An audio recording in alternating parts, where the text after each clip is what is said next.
If they snooze, they lose. Okay, there's a lot of us here. We're going to all introduce ourselves. My name is David DeWitt, and I am a farmer in Truro, and I am one of the partners of Outer Cape Cannabis Connection. My other business partner, Tim McCarthy, over there. And if you happen to live near 128 Shore Road, that's where our office is for the High Dune Craft Cooperative. That's the group you're seeing in front of you here today. That's also happens to be Tim's home business office space. And so that's one of the locations that we're covering today. Everyone will explain where they intend to enact on their license and grow cannabis. So we are going to, maybe we should do, well, I just want to real quick remind, this is a special meeting that's called a community outreach meeting. And the purpose of the community outreach meeting is to explain the proposed marijuana establishment, that's all of us, used, and provide information about potential impacts to the neighborhood and community as a whole. So there's a checklist that we as applicants to the state have to go through to make sure that we cover tonight. So we're going to go over that part in a minute. But what we are doing as a whole, as a group, High Dune Craft Cooperative, is applying to the CCC, the Cannabis Control Commission, for a craft cultivator's license. A craft cultivator license is one license where the umbrella of these growers will work under this umbrella, under this one license. The license has a maximum canopy growing area of 100,000 square feet. And that is broken up into tiers. 1 to 10,000, and it just goes all the way down to, you know, whatever number you're into, you fall into. So when you apply for your license, you will pick a tier of how many square footage you're going to be growing. Your license will be growing. It doesn't mean we're growing 100,000 square feet. It means that that's our upper limit. Okay. So we are 4 farms in Truro, and 1 farm, Annie on the end with Wiley, is in Wellfleet. So we get to do this again in Wellfleet. And Tim and I just acquired some land in Brewster, so we get to do this again in Brewster. I read you the purpose of the meeting. Why don't we just go ahead and do an introduction then and talk about our location and our sites and how many square feet we're going to be cultivating. So, you want to start, Tim? Might as well. 128 Shore Road. The administrative offices of High Dune Craft and Outer Cape Cooperative will be operating from my property. That's what the only connection my property has to these 2 businesses is the official office, paperwork, accounting, that kind of stuff. So no growing? Not for the co-op, no. I have my own personal plants that were all offices. Yeah, no growing on my property. So, as the next location, because we didn't sign the lease in time, we didn't get cannabis added. I have an existing lease to grow vegetables on a property on Cabral Farm Road, but we added cannabis to that lease just the day after the 7-day notice for this. So we're going to have another one of these meetings just for that location, because we'll have to post that and get the abutters list for that. But the cultivation site will be at 10 Cabral Field Road, Farm Road. What is the name of it? Cabral Farm Road. Cabral Farm. Yeah. Okay. Yeah, it's in the middle of a big open hollow, in the middle of nowhere, pretty much. An area that I have been farming vegetables for quite some time now, off and on since the late 80s. Right. And that lease has been secured. The production we're going to do for year 1 is about 2,000 square feet in that location. It's going to be grown in simple little hoop houses, no big greenhouses, just simple little hoop houses, 15 feet wide by 100 feet long. Okay?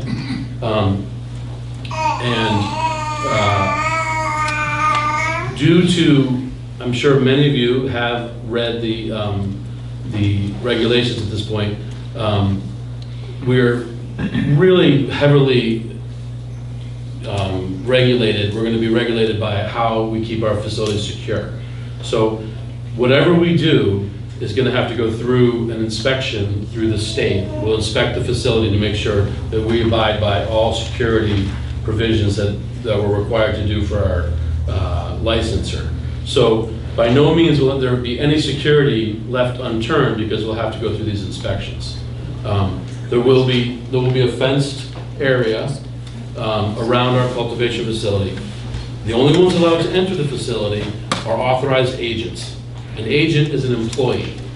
An employee has 90 days from being hired to go through a state process and get their own agent license. So anyone that works in one of our cultivation facilities will have to go through a state training period to learn how to handle cannabis appropriately, okay? So we can't just take any old person and let them in and hire them and get them in there. They have to go through this training after the first 90 days. Yes, sir? So then, this is a license to grow, or to grow and distribute, or just, help me out? Okay, so yes, it's to grow. It's a cultivation license to grow. Now, to grow, to be a cultivator and have a cultivator's license in this state, we can only sell wholesale to licensed facilities. We can't take it to our farm stand and sell it there. We can't take it to the farmer's market and sell it there. But included in the license, so you don't plan on distributing on your own? No, we can't. We cannot. It's against the law. Yeah, we can only sell to a licensed facility. Right. A processor, someone who might make something out of it, an edible type thing, or to a dispensary where they'll actually sell the product itself to be smoked. A licensed facility, there's medical testing facilities, licenses. Eventually, we're assuming there's going to be social use licenses and delivery service licenses. Those are not allowed this year. They're not allowing it now, but eventually it looks like that will probably happen. Well, right behind you, because she was first. So you don't have recreational retail sales in Wellfleet? I don't know. No, I mean. As of not, no. That's Truro? no. That's for a medical facility, I believe, the one in Oh, Buffalo. so. But there's separate, there's 4 licenses that the state is offering Yeah. to apply for. One is a cultivator. You can only wholesale as a cultivator. We're a craft cultivator, which is the tiniest version of a cultivator. And it's meant to let small farmers into the industry, because when the medical industry was rolled out in Massachusetts, it's a vertical integration, that's seed to sale. Right. And you needed $250,000 in an escrow account to even apply. And then the application process was into the 6 figures as well.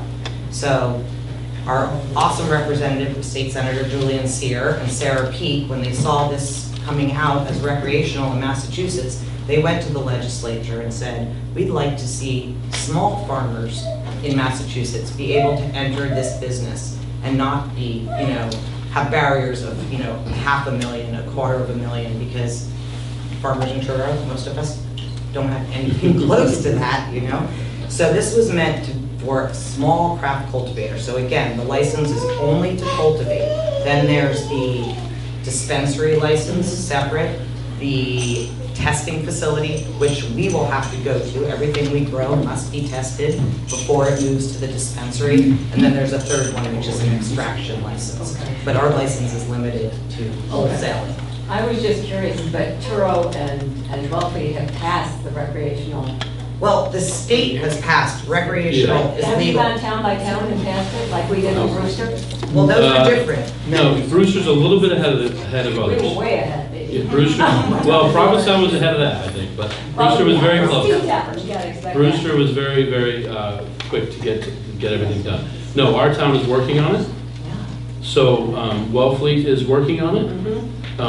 But those are the type of facilities that you're thinking of that we'd be able to sell to. So until the medical cannabis dispensaries are separated from the recreational adult use dispensaries, there is going to be a wall, a figurative wall, if some of the medical ones want to go adult use. They have to keep things separate, okay? In a year from now, the CCC is going to take over control of the medical dispensaries from the DPA, from the Department of Public Health.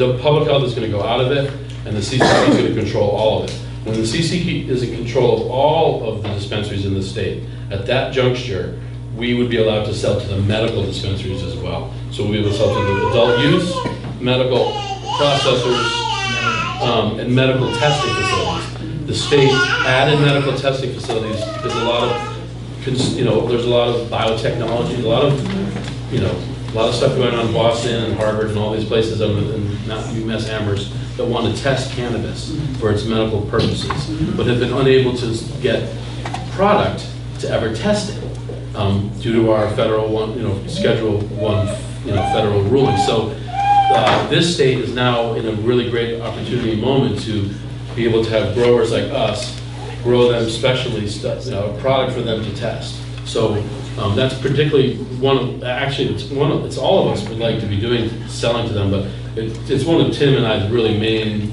driving forces is to work with the medical research facilities. Yes. Hi, Nicole Costanzo with KP Law Town Council for the town. I just have a question, point of clarification. Under the license that you're applying for, you can cultivate, process, and manufacture. So are you proposing only to cultivate, or will you be processing and manufacturing as well? And if so, in which locations? Currently, none of us are going to be processing and manufacturing at this juncture.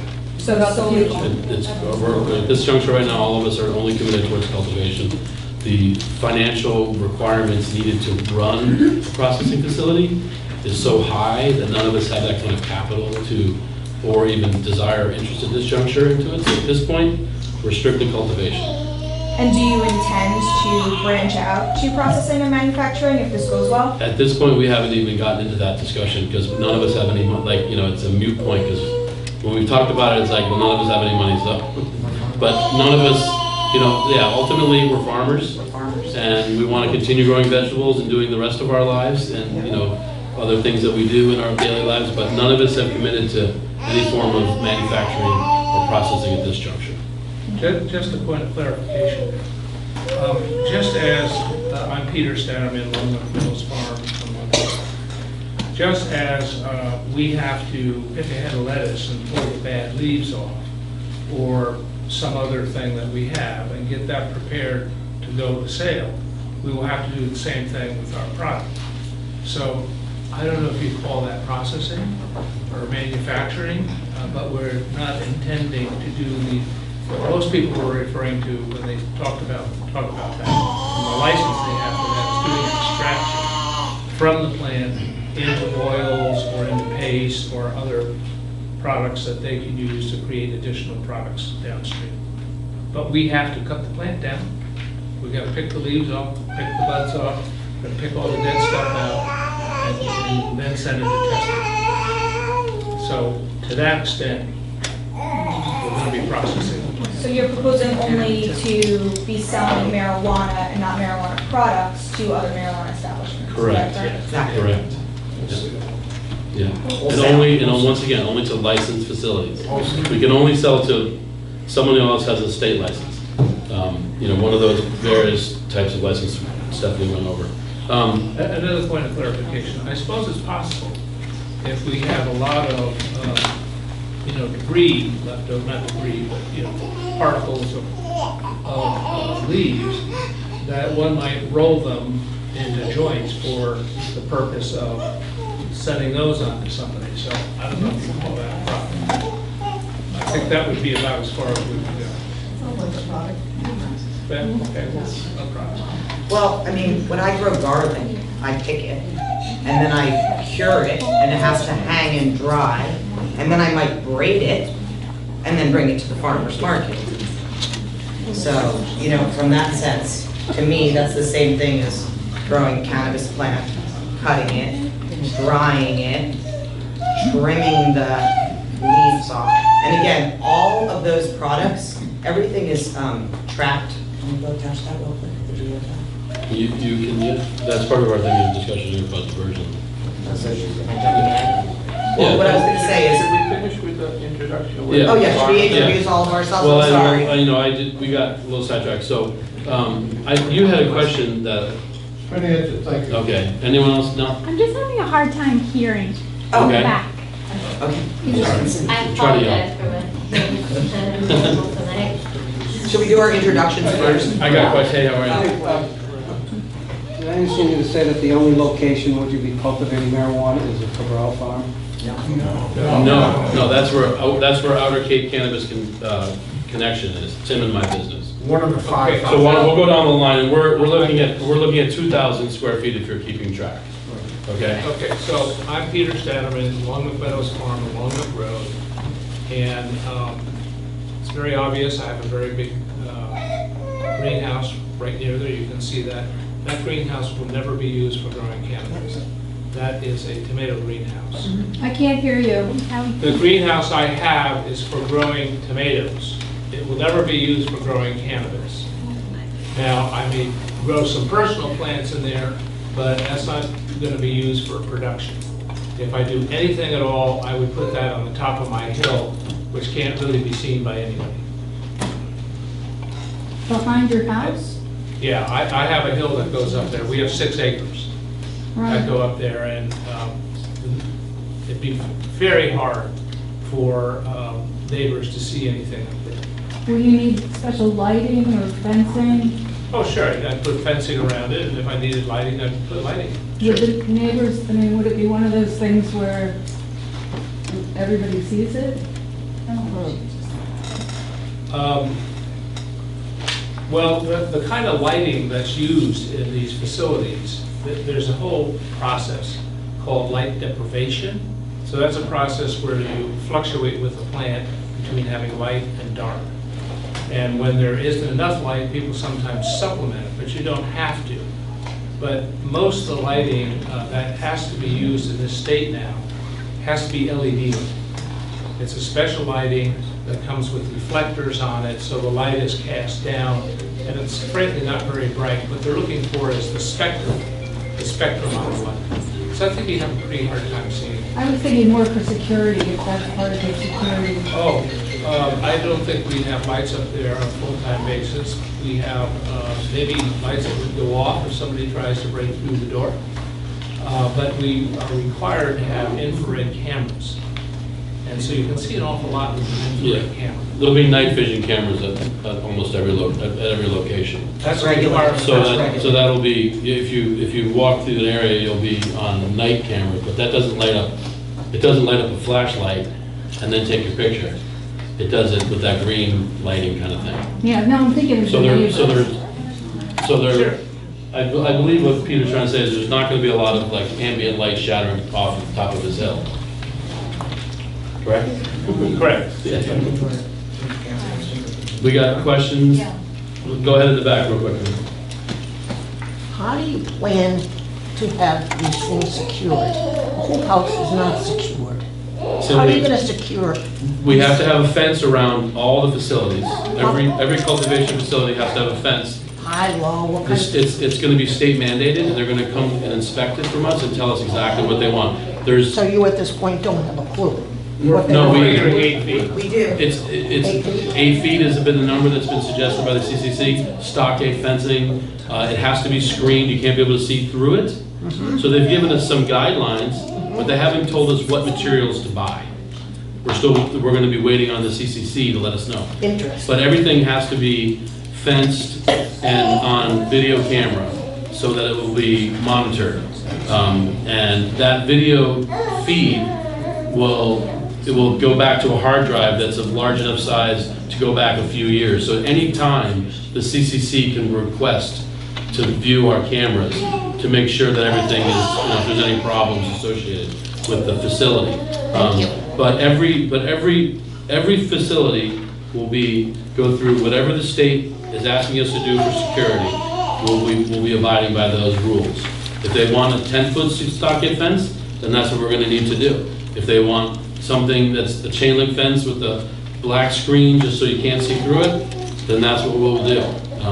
It's really not up to us, it's up to them to tell us what to do. And at this point, they have not spelled out specifics of sizing, type of fencing, those types of things. Regardless of the size of the plot. Regardless of the size of the plot. Mhm. So this is a highly regulated industry. The Cannabis Commission spent 16 months, maybe longer than that, taking public comment and feedback and questions and answers. The regulations are 100 and, how many pages? 175 pages long. They've spent a lot of time. It's so far beyond fences. The interior security involved, it's snapping a photo every 4 seconds, 24 hours a day. And for 2 years, we need to store those every 4 seconds of photos. And then again, I'm going to just visit the geotag right now. Much like when you are a lobster person and you have to get a lobster tag for each lobster pot that you get from the state, we'll have to buy them from the state, what's called a geotag. So it's not only just the tag like the lobster pot, it actually has a GPS tracker in it. So now you're planting a seed, the geotag becomes associated with this seed. As soon as it's 8 inches tall, the plant, it then gets geotagged. Excuse me, I'm So once it sorry. gets yay tall, it's Then- now an official plant in the state size. That tag will follow that plant from every step. I transplant it, I have to scan the tag, log in that I've transplanted it into a bigger pot. It grows, now it's time to harvest it. If that tag leaves, someone's gonna know. It's on a GPS. Then it's time to harvest it. I log in, scan my tag with a little stop and shop, shop yourself scanner. Then all equipment that we will buy and is required by the state, then I would log that in. Now it's drying, hugged again. It moves to the testing facility. They scan again. The state knows my plant has now moved to the testing facility. Again, we scan and pick up. It now moves to the dispensary. The last step, when I do the sale, we scan again. Everyone logs. The tags go back to the state. So our product, yeah, so good. So, I mean, there is not one step out of the process where this plant could go rogue, a random person could come in. In addition, the security also includes a panic button to the police station. And it even goes much deeper. And we need to be inspected not only by the state, but by the police safety facility. Fire has to come in and approve everything that's going on. Bob, did you have a question? Yeah, I don't mean to interrupt you. Yes. This lady's been waiting. Oh, I'm sorry. Yes. I'm in a butter, 122 Shore Road, and I'm here because we had got certified letters to come here regarding 128 Shore Road. And I get what you're all saying, and I have no problem with what you guys are trying to do, but I think the focus for us as the butters around your house, why were we notified if it has, because it says it has to do with 128 Shore Road? I mean, are you just having an office there? That's it. Yeah. But by law, we must tell you that. It's We're just record following keeping. It's regulations. just record Right, keeping. so that's what this meeting mainly is about. Well, no, it's about all of It's these about- properties. it's about- It's not just- That's it's our not- business. So is your office already in there? Oh, yeah, sure. It's been operating, I've been running my company out of there, registered with Truro when I moved here and built the house 15, 16 years ago. So you didn't, so this is not why we're here then, for it to be notified about your headquarters at 128 Shore? No, we are, that's That's to be part, notified about all of this. so, yeah, the law requires us to notify every part of the operation, not Okay. just the farming, but also where the headquarters is at.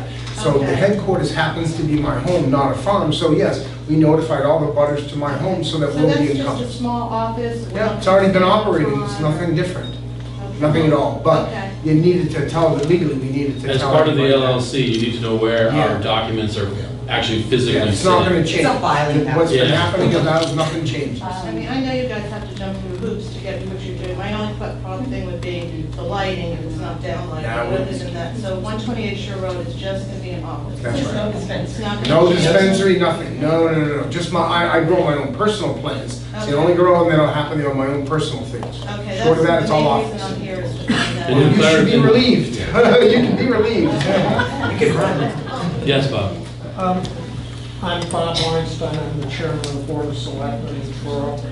I know most of you, but I would like this organized in a fashion where you each individually introduce yourselves to the Thank you. group Yep. before we get into, sorry for the wordplay, the weeds here. Okay. But No, I appreciate I that. would like you to introduce yourselves, and I would like you to identify whether or not you are the property owners of record for where you propose to do the cultivation. I would also like to know who in your group filed a Schedule F tax return with the IRS. So, Okay, so I'm- once again, I'm Peter Stadman, I live on Walnut Road. I am, along with my wife, owners of that property. We've had it for quite a long time. And we've been farming there for about 12 years. The farm goes back much further than that, and I think, as I told you, if we get a license here and I do some growing, it'll be done up on the top of my hill. And probably a maximum of about 2,000 square feet. And I've been filing a Schedule F with my tax return for 10 years. Thank you. Hi, I'm John Hopkins. I'm own a piece of property at 21 and 23 Old Bridge Road off of Holsbury. We're at the very end. You go all the way down, about a half a mile down the dirt road. There's a couple of houses from the Francis estate that back up to me. And we have been farming there for 6 or 8 years. And it is traditional farmland. It was farmland in the 1950s, the 1960s, into the 1970s. And we have been working the farmers market now for 6 years. And we filed it. I'm Drake Cook. I'm also a part of Pure Joy Farm. I don't own it. no, but Drake is part of the LLC, that's Pure Joy Farm LLC. And so, and we have filed a Schedule F on our farm as well. yeah, for some maybe 5 or 6 years.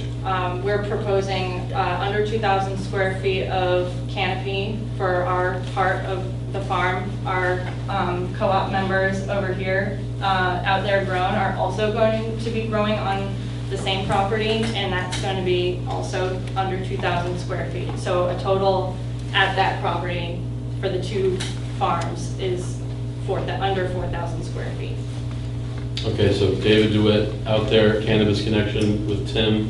We're in Truro. We'll be growing at 10 Cabral Farm Road, and have not filed a Schedule F. And 2,000 square feet as well. Our first year we looked at 2,000 square feet. I'm Stephanie Ryan. I've been farming in Truro for over 20 years. I'm sure some of you might know me from out and about in town. I live on Holsbury Road, but I will not be farming on my own property because I live in the seashore, and that is not federally sanctioned at this moment. Perhaps someday, but for the moment, that's not happening. And so my husband, Arthur, also otherwise known as Bob, and I are leasing land from Pure Joy Farm, or actually from John. From me. I'm leasing from John Hopkins, so we'll be growing at 21 and 23 Old Bridge Road. We're looking to do a canopy of up to 2,000 feet. And when we say canopy, you know, that's where the leaves touch. So there will be paths in between and such like that. And that's about it. Jenny? I'm Annie McDonald. I live at 165 Payne Hollow Road in Wellfleet. I have Gilly Bead Gardens, LLC, and I plan on most likely maximum in my wildest dreams, like 500 square feet. I have a beautiful yard, and I plan on keeping it a beautiful yard, and I want plenty of room for my kid to play and plenty of room to grow food, to feed my family and my community. I do the MUP, the Wellfleet Farmers Market, and yeah, I plan on staying really small and yet complying with all the rules and regs, and I don't feel threatened by security things. I feel like the state has regulated it so strongly that I'm not really worried about those kind of things. I don't know that I'll use a light at all, and if we do, there's like hoods that you put on the top of so the light goes down. So I feel like that really will help a lot of people that the light is a problem. And I know in my neighborhood, some of my neighbors leave a lot of lights on at night outside, and I understand because I like dark, you know, outside at night. So I think as a whole, we all really want to work with the community. Nobody here wants to disturb our neighbors. We're all, you know, trying to be as transparent as possible, but also, you know, be able to just get into the industry while it's taking off because it's new, and if we're going to do it, now's the time. So Oh, and this is my son, Wiley. Hey, Wiley. He's being quiet now, but it's our time to talk, but please forgive me if he gets a little rowdy. So 4 farms in Truro, 1 in Brewster, and then Tim and I also will be doing some and then we'll be moving to Brewster as well, so. So it wasn't clear from the answers, who among you is going to be going year-round? At this church, I don't believe any of I us. don't think any of us, We may in the future. we intend to grow outdoors and in greenhouses or hoop houses. And we're not gonna be depending on lights except for mother plants, because primarily what we're gonna do is clone. We're gonna have a mother, and the mother needs to be kept very healthy and very alive, but they're kept in a little tiny room, basically a closet. And we can take hundreds of clones off of them and get a head start on the season. So the season only needs to be, from the start of using the greenhouse early in the season till, trying to get it harvested before the mold comes, because the mold is a brutal problem here. Anybody who's tried to grow at home knows that mold is wicked here. The botrytis is a real problem. So we're going to try to grow a single crop, and we're committed, Pure Joy Farm, and I think everybody else is also committed to continuing vegetable production. We are. Because we're farmers, we like to do this. This is the most healthy and spiritual thing for an occupation to have. It's a real pleasure to be a farmer, and we enjoy it, and we love where we live. We don't want to live in industrial pits. None of us do. And the state's rules are onerous. They're really, this is really, the future is really not, we're not going to get rich at this. We're just going to make a living as farms, which is vegetables. Nobody can make a living on it. And so we would love to make it, but you can't. You can only just barely make ends meet and eat well yourself, because you really get to eat fantastic food. And we're committed to this town, to the rural life in Truro. And that's about it out of me. I stand first. Along below the onerous, which truly do seem onerous, that the state has put in this, of how you guys are required to do your growing. But once you've done the growing and that adult crop has been scanned and produced into a product, does the state guarantee that the crop will be, that there's not like price wars and that the state guarees that the crop will be purchased? We'll be dealing with the fluctuations of a market, just like any other business. Commodity, just like beef. One of the provisions for access to a certain tier schedule for our craft cooperative would be 85% of the product that we produce must be sold. And if it isn't, if that 85% isn't sold, then the CCC has the option to lower our tier and give us less square footage, thus preventing us from producing too much that we can't actually sell. And that the inventory check of 85% is at year 1, and then that inventory check is every 6 months after that. So we can never have more than 85%. We have to have 85% of our inventory sold, so we can never be sitting on more than 15% of our inventory. But the state must know that the overhead costs for small producers is relatively higher. No. The larger, well, if you're, there's 2 ways to grow cannabis. One is outdoors with Mother Nature that Mother Nature intended, and the other is the industrial mechanical model, manufacturing model that's indoors. Very, very capital intensive way, very energy consumptive. It's got a lot of problems associated with the fact that you can't grow it organically indoors. So what our bylaws are, we have to grow our cannabis organically. So you're not afraid that the state has set up this whole thing so that the small producers disfavor? They actually went out. They went out of their way to make the small producers welcome us to try to limit barriers. They've actually specifically said that we can't create barriers to have access into the industry. That a prudent business person wouldn't want to get into the industry. So if there's barriers set up ahead of us, the CCC's already figured out ways to minimize that. And is encouraging the small farmers, the craft cooperative. The small farmer part of this whole thing with the state is the craft cooperative model that was literally created in Truro with Tim McCarthy, Julian Sear, and Sarah Peake. The three of them were the ones responsible to go to the legislation and to the governor and have him sign that into law. So the craft cooperative license, the model, the idea is the first in the nation. And I've spoken with my consultants in Washington, I have consultants in Oregon. They wish that their states had the craft cooperative. So the model that is being created here, believe it or not, started in this town of Truro with Tim right here. So that's something that we do need to be proud of. There are many barriers into this industry, okay? First off, there's social stigma problems. Okay, we have reefer madness that prevails from the 20s, okay, and on. We have a lot of misinformation about drug use and opiate use and marijuana and driving and everything else like that, and teen use and all those things. There's 5 studies that say that teens use goes down, and there's 5 studies that say teens use go up. So it really depends on which one you want to read in one day, because they seem to come back and forth. So we have a lot of obstacles ahead of us, okay? A lot of them are financial, okay? But because we already have farms running, because we already have infrastructure like hoop houses and the ability to grow in them, so we have the infrastructure and the knowledge to do it. The state recognized that and didn't want us to have to reinvent the wheel, so we're encouraging farmers to do it.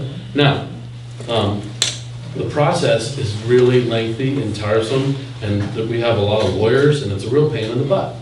But we believe that if we can get in this industry at the ground floor, we'll be able to offset our vegetable sales enough so that we can continue to raise our families in Truro and other surrounding towns. So that's why we did it. That's why we're here, because not only do we like farming, but we see this as an additional cash crop to help offset our income.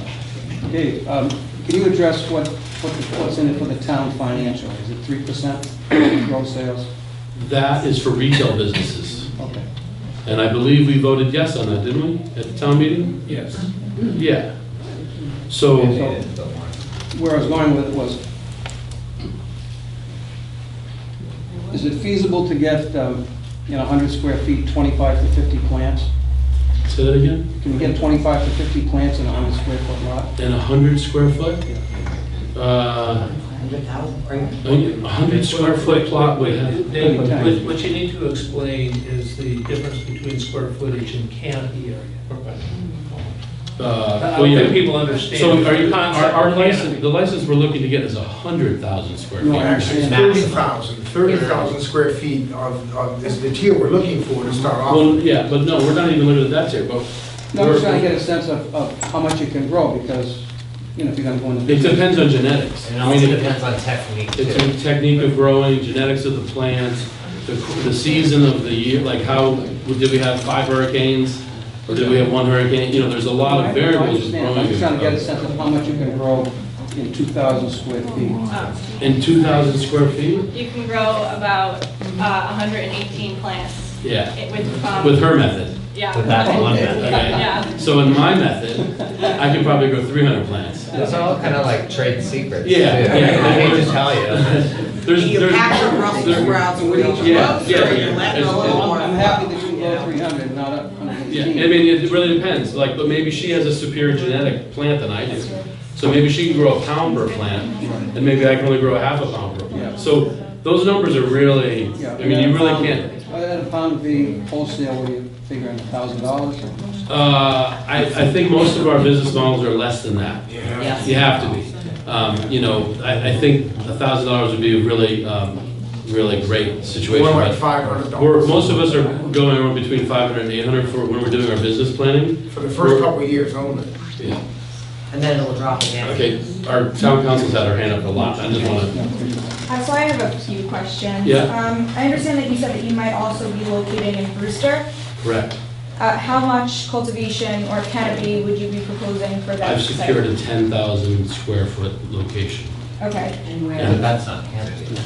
How much And canopy though for that? The site? first year canopy there, I'm probably looking at 1,500, Okay.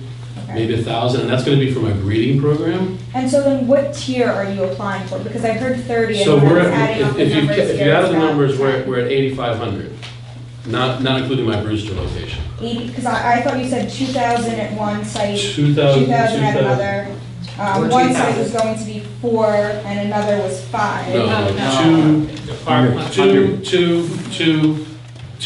And and 500. 500 500 square not feet. 5,000. 100 square 500, feet, she's tiny. Yeah, and he just wants a little. So what is the total canopy that you're proposing? This What year- tier- What tier are you 30. applying for? The 30. No, we're 8,500. We're like at tier 2 now, I believe. So that's a tier 2 that you'd be applying for? I have to look at the tier to be specific, maybe you have it with you. So but tier 2 is up to 10,000 square 10,000, feet. correct. And then even with my 1,500 in Brewster, that would still keep us under that same tier license. So initially, we're thinking tier 3, but in reality, now that we've finished up our business plans, we're looking at tier 2. Okay, because So the it tier actually 2 brings goes- us into another different category of micro. Yeah, tier 2 goes to 10,000 feet, tier 3 goes to 20,000 square Right. feet total between all of you. Right. The other question, I understand that you said that it's all going to be outdoor growing. Is it going to be in existing structures, or are you intending to build new structures? I'll be putting a new structure at my location, be taking down some greenhouses from existing that I have now, and we'll be rebuilding them at the other location. And is that for all of That's the only sites? that's only for, I'm just gonna start saying OCCC, because it's a lot easier. So for OCCC, Tim and I, that's what we plan on doing. Reuse existing products. And Pure Joy Farm has a greenhouse, it's basically 30 by 50, and that will, I think, be taken down in a new and smaller greenhouse, or 2 greenhouses approximating about the same space. Will go up to replace it, and they'll be light deprivation greenhouses, which means they have total blackout curtains. So even if we do use any lights, nobody will see a light ever. Because if any light can go through those blackout curtains, the marijuana will not bud. So it's a very expensive process to do this, but basically, they want it, I have a big greenhouse, which is tall, and it's really hard to heat, so I need to get it down to be a little smaller. And all my gardens, right now, not all of it, but 90% of it exists, and it exists for a length of time, and it's already been fenced in, and we don't have to do really major infrastructure things to engage in the business. We have to So- put up a new fence. Well, we have to put up the fence But it will be requirements an and existing the greenhouse. surveillance cameras and all of that. It's the We have existing, to have it's an the emergency. existing footprint of a greenhouse. If anything, he's saying it's So are gonna be you- smaller. And then we are also leasing space there. So we're gonna be growing outdoors in the sun and then using a portion of this light deck greenhouse. But basically, there will be no new, structure. And really, we're working within the parameters of what's already been farmed. It's sort of like we're just cutting a little piece out of the vegetable. And Peter, what are your plans with greenhouses? Well, I haven't totally decided. You have to realize the risk profile in this is huge. As this gentleman pointed out, you have the fluctuation of pricing, you have all these regulations, the overhead is enormous. I've operated in a previous business under very, very difficult and strict rules working for the federal government. And some of these rules are even more difficult. So, and those then had an overhead which was pretty significant. So, from my perspective, I have a greenhouse that is not assembled at the moment, that I may use, but when I go to the top of my hill, but that would be assembling that and putting that together. And exactly what I'm gonna do up there, I really don't know, because we haven't gotten a license yet. Dan, now it's your turn. So I was gonna ask where in Brewster, we're from Brewster, and if it's connected with Cape Cod Grow, which has already been put in for licensing, which is an industrial marijuana. Yeah, I read about that one, cultivation yeah. and So, production and- so my location that we've secured, I'm not sure if I should divulge it. I have my staff review meeting with the town of Brewster next Wednesday. Okay. So, we're just beginning the process with them, but it's an existing farm in Brewster, and the greenhouses will not be visible from anybody. Will not be able to see it. There's no abutting neighbors that will have a view of these greenhouses. So it's an existing farm, been an existing farm since the 70s in Brewster. So if you do some research and look around, all the farms that have been around since the 70s, this is the one of those is the ones I'm going to. We'll be having the same meeting here that we're having now in Brewster. So Tim and I will be there with the landowner who's holding the lease. But we've begun the process with Brewster. We have our meeting scheduled. They have a process already involved in the town, so when you go there and you say, I'd like to grow cannabis in your town, they say, okay, here we go, here's the process. That's what I'm worried about, because the licensing, what's the deal with the licensing? We've already licensed 2 marijuana retail stores, so it was supposed to be 1. We've got this manufacturing, industrial, this is all in my neighborhood. This is from, I do believe that your KP Law is also town council for Brewster, but, so correct me if I'm wrong, but I believe Brewster has approved 2 licenses per type, correct? Do you know? I don't know off Oh, you the don't top know, of my okay. head. Okay, so I'm pretty sure, I have it with me. I'm pretty sure that the town of Brewster is allowing 2 licenses in the town per type. So 2 manufacturers, 2 dispensaries, 2 cultivators, 2 testers, testing facilities, and all those are by special permit. As far as zoning goes. Is this a different special permit that you're applying for than the cultivator? No, we need town, she means it, he means it. I'm talking about the zoning, town zoning of Brewster. It's not like they have an area where they're gonna allow marijuana to happen. Everything's gonna be by special permit. It's already passed it, there's 2 There's licenses. 2 licenses per type of license in the town, total. There's so many people in our town that don't know this. Yeah, there's a lot of misinformation, unfortunately, going around about a lot of different things, but, Because what they put in the town report is this: 2 retail marijuana stores. yeah. 1 manufacturing center industrial. That's it. Now we're hearing there's going to be farms and there's going to be 2 of this. I've been under the impression it's 2, and then I went and applied for 1, and they agreed. There is something. So I'm in the process of going through that with the town, so I'm just learning, and really, I don't know much. I don't know much at all This is about much more Brewster. transparent than what we've experienced in Brewster. Well, you're gonna be going through the same transparency. A meeting like this has to be held for every license in the state. We are mandated to have this meeting, so we have no choice. Okay, I want to switch it back to Can Truro. I if I ask you one can. more thing though? Yeah. Is this an all-cash business because it's federally illegal? No, not at all. No, there's 1 bank right now dealing with cannabis money in the town, in the state of Massachusetts. And this, one bank. and the state is working on charter banking stuff. Okay. They're seriously working very hard to figure out charters Yeah. for banks to do this. Right now, there's 1 bank in the town of Medford that is willing to take our money. Okay. Yeah. And how about the smell? In California towns that are. The smell is probably something a lot of people here are concerned about. No, it's I'm concerned about the smell. Well, So- if your neighbors are growing skunk, that's what they're.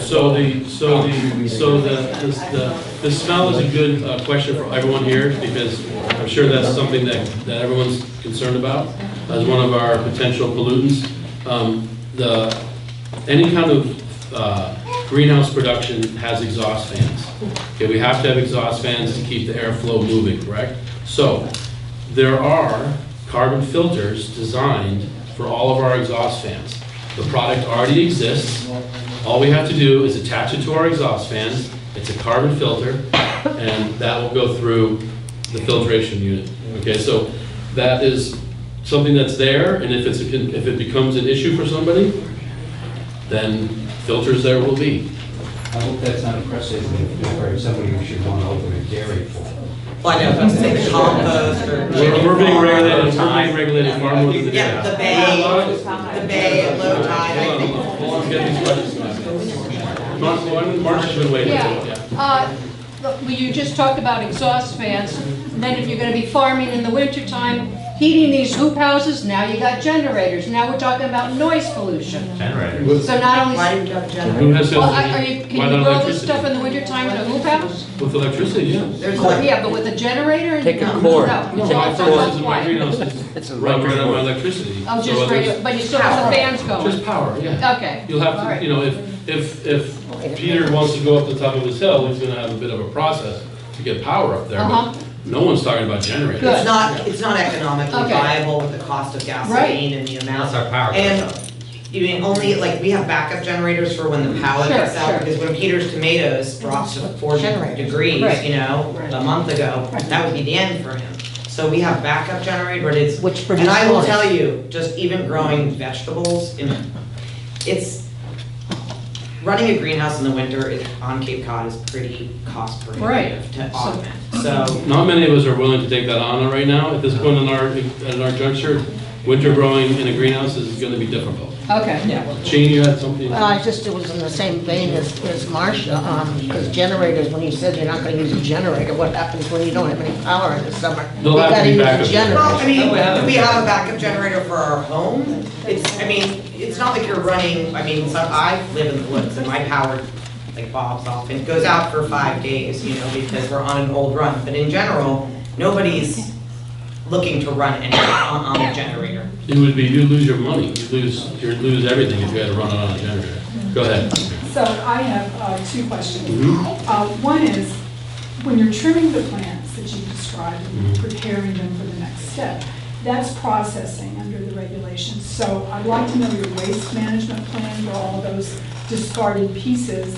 And secondly, it sounds like Mr. Statterman may actually manufacture, because when you roll it into a cigarette, you're making a product and that's manufacturing. So I just want to be clear as to everyone else's plans, as to whether you intend to manufacture at your locations in Truro?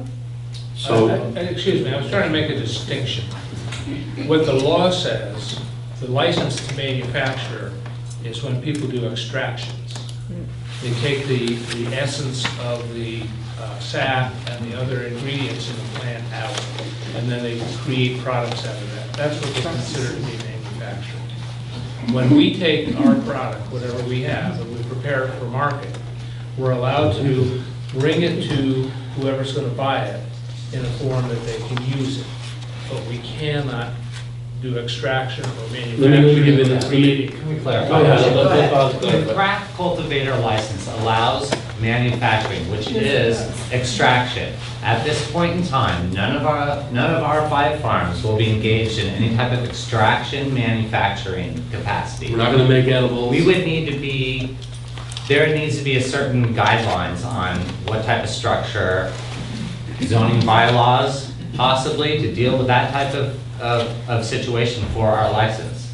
Until the time the town comes up with certain bylaws that will deal with manufacturing at our locations, or possibly not at our locations, we aren't interested or even contemplating getting involved. The amount of money I hope that necessary, clarifies. the amount of money necessary to run an extracting facility is beyond our means, right here. Nor do we have the facility at the Nor, moment at this to do point, it. we don't have even the desire, because we have to grow vegetables and raise our kids, to start another operation. We need to master the cultivation so we can be competitive in this field. If we start to branch off into a million different things, that's a problem. So I want to real quickly you to clarify something, but maybe Peter is, so we're going to grow a product, okay? We can take that product and sell 10 pounds at once to a facility. Or we can break that product up into 1 pound increments and sell 1 pound to 10 different licensed facilities. Or we can break it up into ounces, right? So it sounds very familiar, doesn't it? This is the way the drug world has worked. The big guy buys a lot and then they divide it up into smaller pieces and make it more. So if we choose to break it down into smaller increments, we're getting a higher price point for our product. So if I sell it for $500 a pound, right, and I break it up into, let's say, grams, I'm going to be able to make much more money in the process of that same amount of product. Maybe I'll make $2,000 per pound if I break it down and put it on a scale and weigh it down to a smaller unit. That is technically manufacturing and processing, because we're processing from a big unit to a small unit. But we're still selling it to a licensed facility. Peter used the I word. want to know your waste management plan. So the waste management plan is a separate issue. Will be guidelines, you wanna do it, because you. Yeah, there's a lot of rules about the waste, Disposal. the waste disposal. We have to get rid of it. There has to be 2 agents on staff that are physically doing it. They have to bring it to wherever the state, I mean, they haven't told us exactly where. I don't think we can bring it to. As far as all industries in our state, we're gonna be following the same guidelines as anyone else who has biohazardous waste. So we have to take that waste, chop it up into small units, make it unusable form for anybody, and then transport it to a specific location. So It has to be mixed. It has to be mixed with something that makes it blended so it doesn't work anymore. So the products that we will have to go through this type of process will be the stems and the stalks of our plants, and any seeds that might get produced that we don't want. The other, and what's called the shade leaves, or the sugar leaves, or the fan leaves. And these are the big leaves on a plant. Has almost no THC effect at all. THC in those contents. And they're there to help the plant grow with photosynthesis. They're big, they're like giant solar collectors. Those are a true byproduct that we don't, not a byproduct, a waste product. The smaller leaves that we trim off the plant, that's a byproduct that we can sell to the dispensaries, or sell to an extracting facility, or sell to a medical testing facility. So those are all byproducts that we'll be selling. So mostly it's these big leaves and the stems that we're gonna have to grind up and somehow mix it with some substance that the state's gonna tell us, and then bring it and deliver it and monitor it and record it. I need 2 agents. One agent is a witness to the other agent follow these procedures. So is the same procedures as transporting it to a wholesaler, to a retailer, you have to have a manifest? Exactly. The transportation, we haven't talked about that, but to transport anything, we have to have two licensed agents who've been trained in transportation, and it has to be unmarked car. The cash vault or whatever money box has to be mounted into the vehicle. Bolted. No weapons allowed in the vehicle.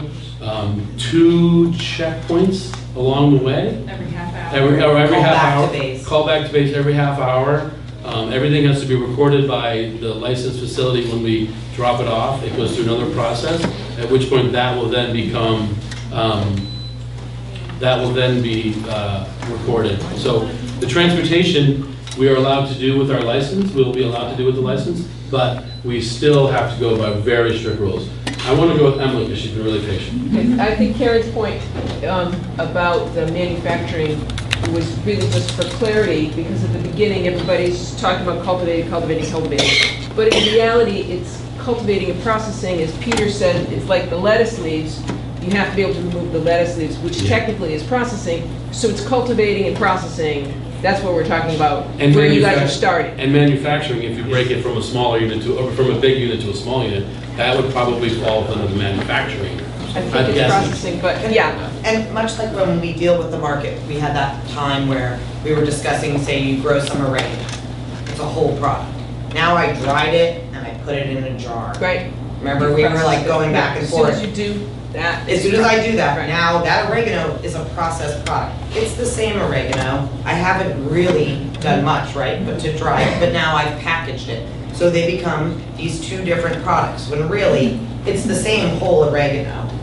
And that's sort of what I'm looking to do with my cannabis. Okay, hold on one second. Bob's next, and then you, and then you, and then she can. Go ahead, Bob. Thanks, Dave. I have a timeline question. As I'm sure you are all aware, but maybe people in this room are not, until you may submit an application for any license from the Cannabis Control Commission, you have to have a signed host community agreement. Correct. Can you talk about what you conceive as a timeline when you're looking to try and get an application before CCC? We're prepared to engage in a host community agreement today. We're already in the application process. We have started. Our application process has started, but we're prepared. Our lawyer's prepared today to engage in a host community agreement. But you're aware that until you have a host community agreement that's signed off by the town of Truro, you can't even submit your application. No, That's not true. That's true. You submit it, it won't be active. We cannot obtain the license until we have a host community agreement. Correct. The same with Brewster. And Wilson. And Wilson. And any town, I mean, that's So, regulation. When, timeline, we are ready today to negotiate. Our lawyer's ready and ready to go. So our goal from the very beginning of all of this was to get our license as quickly as possible so we can enter the industry at the beginning, the ground floor. Who is your attorney? Michael Fee is our attorney And where is his office? in Boston, but he's a Truro resident, just so. Truro voter. Truro voter, yeah, Truro voter. Thank you. Michael Fee. Yes, I know. Rand Yes, is I'm Michael. sure you know Michael. Yes. Sure. Okay, you were next, actually. So this is a very labor-intensive process. Mhm. How many jobs are out on the So we currently employ, 17, but we look to, by year 3, I think our number was at 34. Doubled, and year-round employment at $20 an hour is what our business plan states. So a living wage in Truro for the most part, $20 maybe an hour, maybe not, but our goal is to hire locally if there's qualified applicants locally.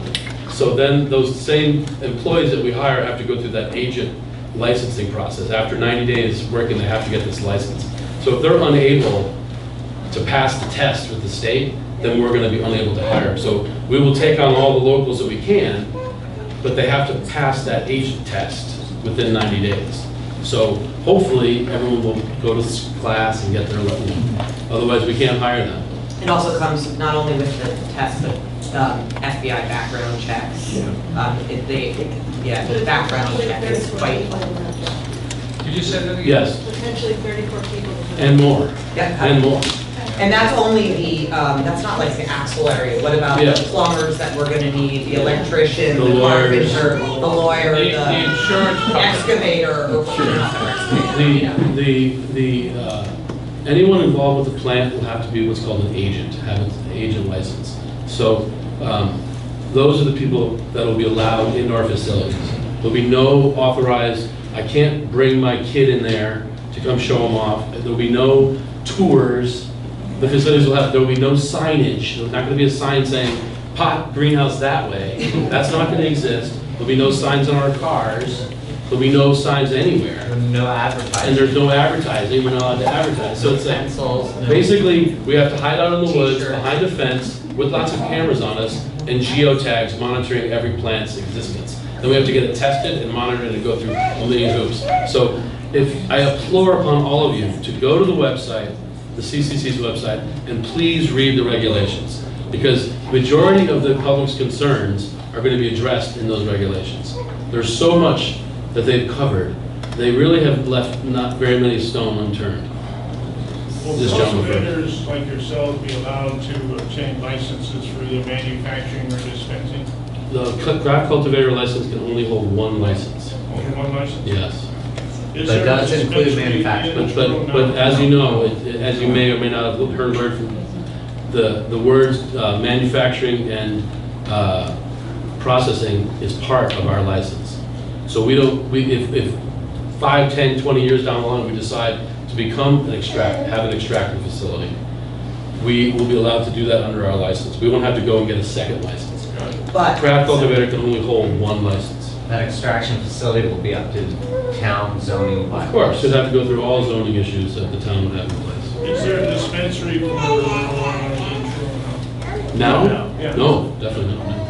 No, there's. And I don't think anyone's applying for a No. license to dispense in Truro. I do know that Provincetown has 2 locations that are seeking a license, and I believe Wellfleet has a dispensary And license. there's a lot of confusion with dispensaries because there's medical dispensaries that are existing now, right? So they had the first crack at getting an adult use license. So a medical dispensary can turn into an adult use dispensary really quite quickly, and there are at least 23 that have already done that. We only have one medical, one So only. there's, the one that's proposing in Brewster and Wellfleet, I believe, were medical, that are probably going to switch over to recreation once they do that. So, hold on. You. So as part of the host community agreement, since you are proposing right now that you're not going to do manufacturing, meaning creating oils, lotions, edibles, is that something that you would agree to in a host community agreement? We work on consensus, so we'd have to go to the table and figure that out. Yeah, I mean, part of our bylaws is that we work on consensus, so if one of us disagrees, we have to go back and hash it out. Not a democracy. Yeah. Then that At would be least for something for us. negotiation with the town. Yeah, it would be, yeah, Yes. it's gonna be negotiated with the town and our lawyer and what our lawyer thinks, and we're gonna, you know, a lot of, at this juncture, what we're going by is our council's recommendations. So, a lot of it's gonna Seeing be. how you're the town council, it sounds like you're starting a negotiation. Well, no, so I'm Which- just which I asking think is if not you're appropriate. anticipating, it seems like then you're anticipating manufacturing at some point in the We will not rule it out Yeah. because our at this- umbrella license covers manufacturing, but I want to reiterate, at this time, none of our facilities are in the position to have a manufacturing facility going. And of That course- doesn't mean I want to rule it out entirely in the long run, but we're doing baby steps here. Plus, I believe, even if that was something, say 15 years, you know, down the line or 20, it would be zoned differently than agriculture. You know, agriculture is one thing, the other is, Well, it'll be zoned however you folks zone it. well, So- exactly, so it's Yeah, how the zoning towns will just. apply. Yeah, So exactly. we'll have to apply, we will Zoning will have to apply. apply by So, zoning body. how, you know, of course, our organization would apply with any zoning bylaws that you know, are gonna have. The other question, I heard some concerns about there being nuisance. You said that the carbon filters would be added if there were complaints. Is this something that you're not proposing? It's a much added expense, and one that, if it's not needed, for instance, at the facility where I'm gonna be growing, not a chance in you know what, that anyone's gonna smell anything, because it's too far away from anybody. Okay. So, you know, to force me to have it would be extra expense that I have to have occur. So, you know, upon, you know, a butter's complaints, I would of course get a filter and put it on immediately, because I want to be a good neighbor. So it's really, I think it's going to be very site specific. I mean, I don't think that any butters to John Hopkins property is going to be able to smell anything from there. Okay, but so just to clarify, none of the sites right now are proposing to install these off the bat? Well, but no, we're planning mostly on growing outside anyway. So Okay. that sort of, it's a bit, you know, that point as, you know, if you're out in the sun, you're just out in the sun. Okay, and I have two more questions. I understand someone mentioned transportation. Is the cooperative going to be transporting themselves? Are you hiring a third party or an existing transporter? Are you?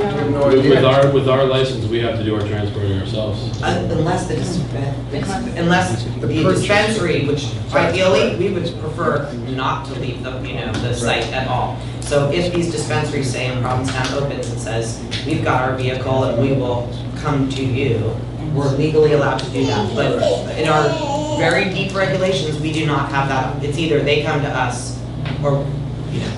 And we don't know what's going to happen, so we have to assume it's going to be us making the deliveries. And Third-party license. are there any specific marijuana establishments that you anticipate doing business with at this point? None. I mean, none exist yet for us. Nobody has the permit, so. We Yeah. Well, hope, we that hope you're to sell working. to Provincetown because we have a lot of connections in Provincetown. Yeah, I mean, optimally, we like to grow our vegetables locally, we want to grow our cannabis locally and sell it to our local dispensaries. That's going to be our niche, honestly. So we're hoping that that niche market is available to us. But if I have to go to Holyoke, then I'm going to drive to Holyoke, you know, to cash in on my business. So I'm prepared to have my product in the entire state of Massachusetts. It'll be market dependent. Yeah, I mean, much like a winery, you know, people travel and they want to drink the wine of the region or the locale. So the thought there is that, you know, someone will come to the Outer Cape and want to sample the local product. Because yes, there will be mega corps growing, you know, in Western Mass on giant tracts of land. And I personally think that would be an inferior product, because it's not grown organically with love, like we are all planning on doing, you know. But, so there's gonna have to be a niche, because certainly, much like he said, it's gonna be difficult to compete with Philip Morris, you know? So it's gonna have to be that you want that local spinach and not Stop and Shop spinach. And that is what we're looking to do. But if the market doesn't bear that and it has to go further, potentially it would. But at least for our business plan, we'd like to keep it right here. And if P-Town was an option and Wellfleet, that'd be great. Keep on driving right through Truro, go to one or the other. Did you have another one question? I don't want to monopolize, but just one Yeah. follow-up question. It sounds like you're anticipating marketing and advertising. Can you explain the scope of that? You said you're going. We can't advertise. There's no law. We can't, we won't be able to. We have to go out and find. Once again, if you read the regulations that the CCC put out, they're very strict requirements on how There's you marketing can and advertise. advertising. There's- Yes, there's you branding. can advertise. You can There's certain- brand. There's certain advertising restrictions and marketing restrictions. I'm asking, have you come up with any plans We're not within the doing that. regulations? We're just gonna brand We're just our gonna brand our product, product. and our product, we anticipate it being a quality product, that the brand itself will gain its own following. But we do not have a plan to advertise out to the public. I think in general, we intend to develop strains for particular medical conditions and to become really renowned for organic medical cannabis to keep people alive. And that's my mission, and Pure Joy Farm's definite mission is to do that. And I'm in my second year of cancer. 8 out of 10 people third year, excuse me, 8 out of 10 people that have the cancer I have at the stage I had it are dead. And I am a fierce advocate for the use of marijuana for medical conditions involving cancer, glaucoma, HIV. I'm a veteran, and Tim is a veteran. Both of us use it for our medical conditions, and I can highly recommend it to anybody who has almost any disease in here, that you need to look into cannabis and cannabinoids and THC as a way to combat using pharmaceuticals. So anyway, we have a commitment here. Jack, you're next, Chuck, after Jack. Hi, I'm Jack Reamer, Truro resident. So we've talked about growing indoors, we've talked about growing outdoors, and there's a term called, what's it called? Light cultivation? The canopy. Canopy. How do these correlate? So the canopy is, if you were to take a picture from above, and you would see the perimeter of the plant growth, leaves touching leaves of a plant. Okay, so here's, this is our canopy of growth production, right? So this is what we're allowed to have 100,000 square feet of this canopy. But our greenhouses are gonna go like this, okay, around the canopy, because we have to, what's called headroom, to work in our greenhouses. We have to maintain, we put plastic, there's a lot of work. So our greenhouses might be, if we have 1,000 square foot inside canopy, we probably need at least 1,700 square feet greenhouse to do that work. So, so then there could be a walkway in the middle. So it's the actual photograph from above of the actual leaf canopy, as that is the canopy. Thank you. Yeah. And secondly, this goes to John Hopkins. I am a retired EMT paramedic with a degree in emergency medical science. And there is an axiom in healthcare, and that is do no harm. And to speak to that, I asked my doctor what they thought would be the benefit of marijuana. And I was told by my doctor that it's basically a relaxant. And I would caution anyone advocating whatever therapies or relief they got, and unless you can read literature, and unless it's been a controlled study, that let's not confuse the business of cultivating marijuana with any kind of, well, miracle reliefs, because I just don't think that's fair. And I'd rather not do any harm to anyone that listens to what's being, well, by example, a cure or whatever, that they might substitute what is a prescribed regimen for their own care and supplement marijuana in any form that might create an untoward effect. Thank you. Yes, as an RN, I second that. and he took an oath also to no harm. There was an article in the paper today, there was an article in the paper today, people referred to it. Go ahead, Chuck. Well, Chuck's, he's had his hand up for a while. I was invited to this meeting from South Wellfleet, because we're abutters, there's 4 of us there, that are abutters to my great-great-grandfather's property, and that's where any will be growing. And the talk in this room of the smell of cannabis or hemp being noxious is surprising to me. I've had relationship to this plant since I was 17. And we hope she grows enough that we can smell it.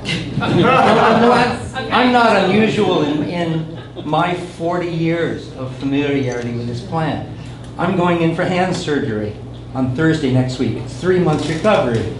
I don't want to take OxyContin because I don't trust that industry. But I trust a plant that has been proven as being efficacious because of the systems we have in our body. And this isn't magic. It's the mammalian endocannabinoid system. And this plant feeds that. And we're going to find that out in the next few years. And you'll be very glad there's organic, sun-grown farmers in your town that are willing to produce this for our dispensaries and for our grandchildren. I'm serious about this. This is not magic. There's 20,000 studies out there. You're talking medicinal though. I'm talking about wellness. Wellness. And also I want to say one thing too. We have a physician now, and I just want to say one thing real quick. Today's cancer docs urge more research on medical marijuana. Yeah. And did you read the whole article? I haven't read the whole article. I just looked down to it right now. Read the whole article. This shouldn't be This is definitely not a statement. But I'm going to listen to the physician who wants to say one thing quickly. Now, I'm not a young physician. I was not educated with vitamin therapy or medical marijuana therapy. But I do read literature and I keep up with it. So when New York State, where I practice, passed the medical marijuana laws, thank God you don't have it in the Commonwealth of Massachusetts. Nevertheless, I did learn to prescribe and took this New York State prescribed course in administering medical marijuana. And it is not true that there is no data on the medical efficacy of medical marijuana. And New York State is a conservative state and will on no grounds admit any papers relating to medical efficacy of medical marijuana if they're not way beyond reasonable data. So I did sign up to be able to prescribe medical marijuana in the state of New York. And the only referrals I get are from Sloan Kettering in Manhattan, and I'm way up in the Bronx. Because there's very few physicians who sign on, because most physicians are really conservative and don't want to admit, and weren't forced to read the literature because the state at least mandated that every physician who's going to prescribe this has to read the literature. And it's clear, and I'm not too old to learn, so I did change my attitude towards the medical effect of it, mainly with the other cannabinoids, not THC, hence the monkeying around with the processing of it. But nevertheless, I must disagree with people who do refute the medical effect of marijuana. After all, chemotherapy is pretty inefficacious. I want to bring it back to why we're here, and also because our state has voted to allow legal marijuana production and cultivation in the state. So that's why we're here, because we're farmers who want to make a little bit of extra money, and that's our main goal, and that's it. So now, that's not saying I don't think that medical cannabis is important, because if it's saving my friend John's life, and more cannabis, the better for him. So what I want to do is and give me 1 second, okay, because we have a bunch of points that we have to make sure that we've gone over to make sure that the state is happy with our meeting we're having here today, because this is a state mandated meeting. So we talked about our locations, we talked about what type of establishment we are. There's some things here. Is proposed marijuana establishment allowed under current zoning bylaws, ordinances, or zoning amendments required to allow it to go there? Our town has to deal with zoning. The next question is another zoning issue. Our town has to deal with zoning. Is there local licensing regulations pertaining to marijuana establishments? None yet, our town has to deal with that. Is there a local board of health regulations pertaining to marijuana? Can't hear No. What'd you say? Slow down. Okay. So there's a series of questions about zoning and licensing and ordinances and things like that, none of which our town have at this juncture. So we have to say What no. you said, I really, you're going very Okay, fast so- and I can't hear. Okay. Is the proposed marijuana establishment allowed under current zoning bylaws? We don't have any current zoning bylaws. Ordinances, or in any zoning amendments required to allow it to go there? We don't have anything yet, okay? So, is the proposed marijuana establishment allowed by right, or does it require local zoning permitting? So right now, it's required by right, because there is no zoning pertaining to it. What permits are required? We don't have any permits yet. Is there local licensing regulation pertaining to marijuana establishments?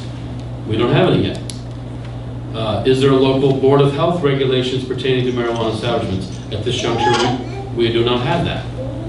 So as we move down the list, the next one here in our list is, does the proposed location comply with the 500-foot buffer zone from existing public or private school buildings, K through 12? All of us are well far from the school and any other public buildings such as this building or the community center or any parks in town. Do local bylaws or ordinances create a smaller buffer zone? We don't have any local bylaws yet. If the applicant is moving into an existing building or building a new one, will its premises comply with the security requirements set forth by 935 CMR 500? That's the regulations. And all of us are going to be complying with the security requirements that the state mandates us to do. So whether we build a new greenhouse, keep an old greenhouse, And they will come to inspect. No cultivation will go on without a state inspection. So even once you're licensed, as part of your process, you will be inspected. So it's not hearsay that you have, complied. you don't get to just trust our opinion that we're going to do the job. Yeah. What steps will be taken by the marijuana establishment to prevent diversion to minors? Seed to sale record tracking. Okay, we can't sell to any unlicensed facility. That's it. We can't sell to minors. We can't divert it to the farmer's market. We can't do anything like that. It's against the law. And trust us, we're not going to spend the thousands and thousands of dollars we already get to this point to break the law. We're here to comply with the law and be transparent. So, information just demonstrating how the applicant intends to ensure that the location will not constitute, here we go, this is the important one for everyone, a nuisance to the community as defined by law. So far we've hit lighting pollution. We put on, first, there's a lot of concern with lighting. And a lot of lighting, if you've ever seen a greenhouse operation, like a tomato greenhouse operation at night, they have something called halide lights, or high-pressured sodium lights they use, okay? Cast an incredible white light, big distances into the sky, everywhere else. Our state is mandating that all cannabis cultivators use LED lighting, okay? High-efficiency LED lighting. We're allowed to have 36 watts per square foot of canopy production, okay? It's debatable whether you can even get a good crop to grow with 36 watts per square foot. So the function of LED lights is to be very specific with the spectrum of light. It's not going to shed, it's not going to cast far, and they all can be added a downward light, defers the light downward. So as far as light shooting off into the sky, it's going to be focusing on the canopy, okay? Now, the other nuisance would be, I suppose, odor. So if there's a problem, all of our companies here, all of our farms will put exhaust carbon filters on our exhaust fans. And let's see. So the other thing I guess that we could probably talk about would be like fencing, right? So I know that some people might have concerns that we're going to have all these really ugly fencing, right? Well, first off, when you realize where our farms are, you're not going to see our fencing, number one, unless you drive up to our property. So that's one thing, and it's going to go by whatever the law tells us to do. But if fences needed to be of a, let's say, architecturally designed, more aesthetically appealing looking fence, such as the fancy stockade fencing with some curves and scalloping and all that kind of stuff, well then we're certainly up for negotiations with our abutters. We do want to be good neighbors. If you say, I don't want that big ugly fence there, then maybe it's not an appropriate spot for that ugly fence, and we put up a nicer fence. So it's not an issue of fencing being ugly, because as you can know, there's hundreds and hundreds of fences in town of Truro right now. There's stockade fencing everywhere. And if you don't have a problem with the lobsterman who puts his lobster traps behind the stockade fence, then really the greenhouse behind it shouldn't be any different. So we have two more little notes here. A plan for how the marijuana establishment will positively impact the community. If the applicant is a marijuana retailer, which we're not, that's aware of the passing of the local tax. Just so you know, if you have a retail dispensary in the town, if it was ever to be allowed here and was voted for and had a host community agreement, they would be subject to 3% of their gross sales for the town. We go to that, and we did vote on that, right? We did vote on that. So that's already set in stone. We don't fall under that 3% rule because we're not a retail license. We're not going for a retail license. So be aware that this. So what are our impacts in the community? First off, jobs is the obvious one. The auxiliary jobs, the non-plant people jobs. In our bylaws, we're taking a percentage of our gross sales and going to be contributing to local nonprofits. Okay. There's also our host community agreement, at which point our lawyers and town council lawyers and whoever's going to be deciding on the host community agreement will be in negotiation for a certain fee that could be put upon us. Possibly, possibly not, depends. It has to be accounted for by the town. I think the general thought process is that if a town has undue expenses because of this special industry being here, that the operations should help contribute to paying for some of those above and beyond. If the police need to have above and beyond something, then we look at that. But everything has to be accounted for now. Where with the medical dispensaries, the host community agreement was much different. There were no guidelines. It was kind of like the town and the dispensaries. So there was a lot of extortion going on. So what the CCC did for the adult use thing is they've set a max of how much of our gross that the town can get through the host community agreement. The town can maximally get 3% of our gross sales, all gross sales, all 5 of us, right? 3% for 5 years, and then it's over. After they prove that that they need that money to run these extra services or whatever else. So as far as the community impact goes, every one of us works with our community. We've started nonprofits. We work with children. You know, I'm your Little League, was your Little League coach. I mean, every one of us do a lot of work in this community, and we've given back to this community over and over again, year after year. And we will continue to do that. But on top of that now, we're going to take a percentage of our gross sales and bring it back to nonprofits in the town, as well as to medical research facilities out of our town. But predominantly, we want to hit our town as well. It could That's be not mandated by the CCC application too. That's something that we put in specifically into our bylaws because we really believe it. That we didn't have to do that. What's the opinion of the police department regarding I've reached out to our acting chief, and he's yet to answer my phone call back. So I have no idea. I think this one is next. Hi, I think I heard you all say a little while ago that High Dune Craft has stated they want to grow this crop, but they don't have any plans as to who or where they're going to sell it to.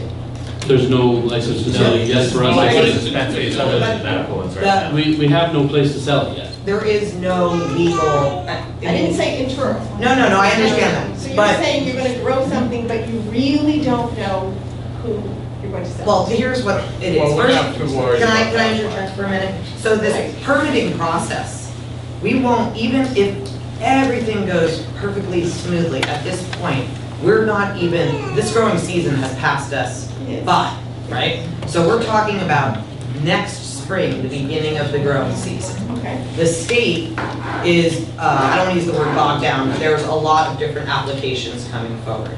Certainly, by that time, the dispensaries will have their application. We will not be just growing and hoping or holding it, because again, we cannot we must sell 85% of our crop. Okay, so that's what you say, you're not concerned, and it's. There's under the medical facilities right now, which produce their own product. There isn't a licensed dispensary or any other license holders right now who we could sell to at this very moment anyways. So it's all conjecture. July 1st. July 1st. Okay, well, so that's a month away. In July? So there must be people that know who and where these are going to. Of course. There's Yes, 20, so you know where you're gonna sell. there's 20, Yes, there's, but I mean, We've already done. but we haven't met those people. I don't know their names Yes. yet. There's no contract in hand, there's no business Right, meetings I happening. understand there's no contract. But there is a destination. Yeah, it's gonna be adult use dispensaries and processors. Those are the two main, and then as soon as the medical research facilities gets their licenses, then we'll be selling to medical research facilities. And Provincetown Okay, so wants, what I'm they gonna want say- they want the dispensary, so there will be a dispensary in Right, Provincetown. okay, and I believe in Truro, the law is that they can limit it to one dispensary. That is true, yeah. Retail Okay, so dispensary. wouldn't it be obvious that High Dune Prep would like to get that dispensary license? We can't get We it. don't want it. I don't want it. Cannabis and not by law. We That's a can't- whole we nother can't- license. And we can't by law, we can't by law have that license. We're only allowed to have one license. Grow and be the dispensary. No, Exactly. never. Nor do I desire that. We can only sell to a licensed facility. Okay. One day at a State farmer's license. market, that's enough for retail.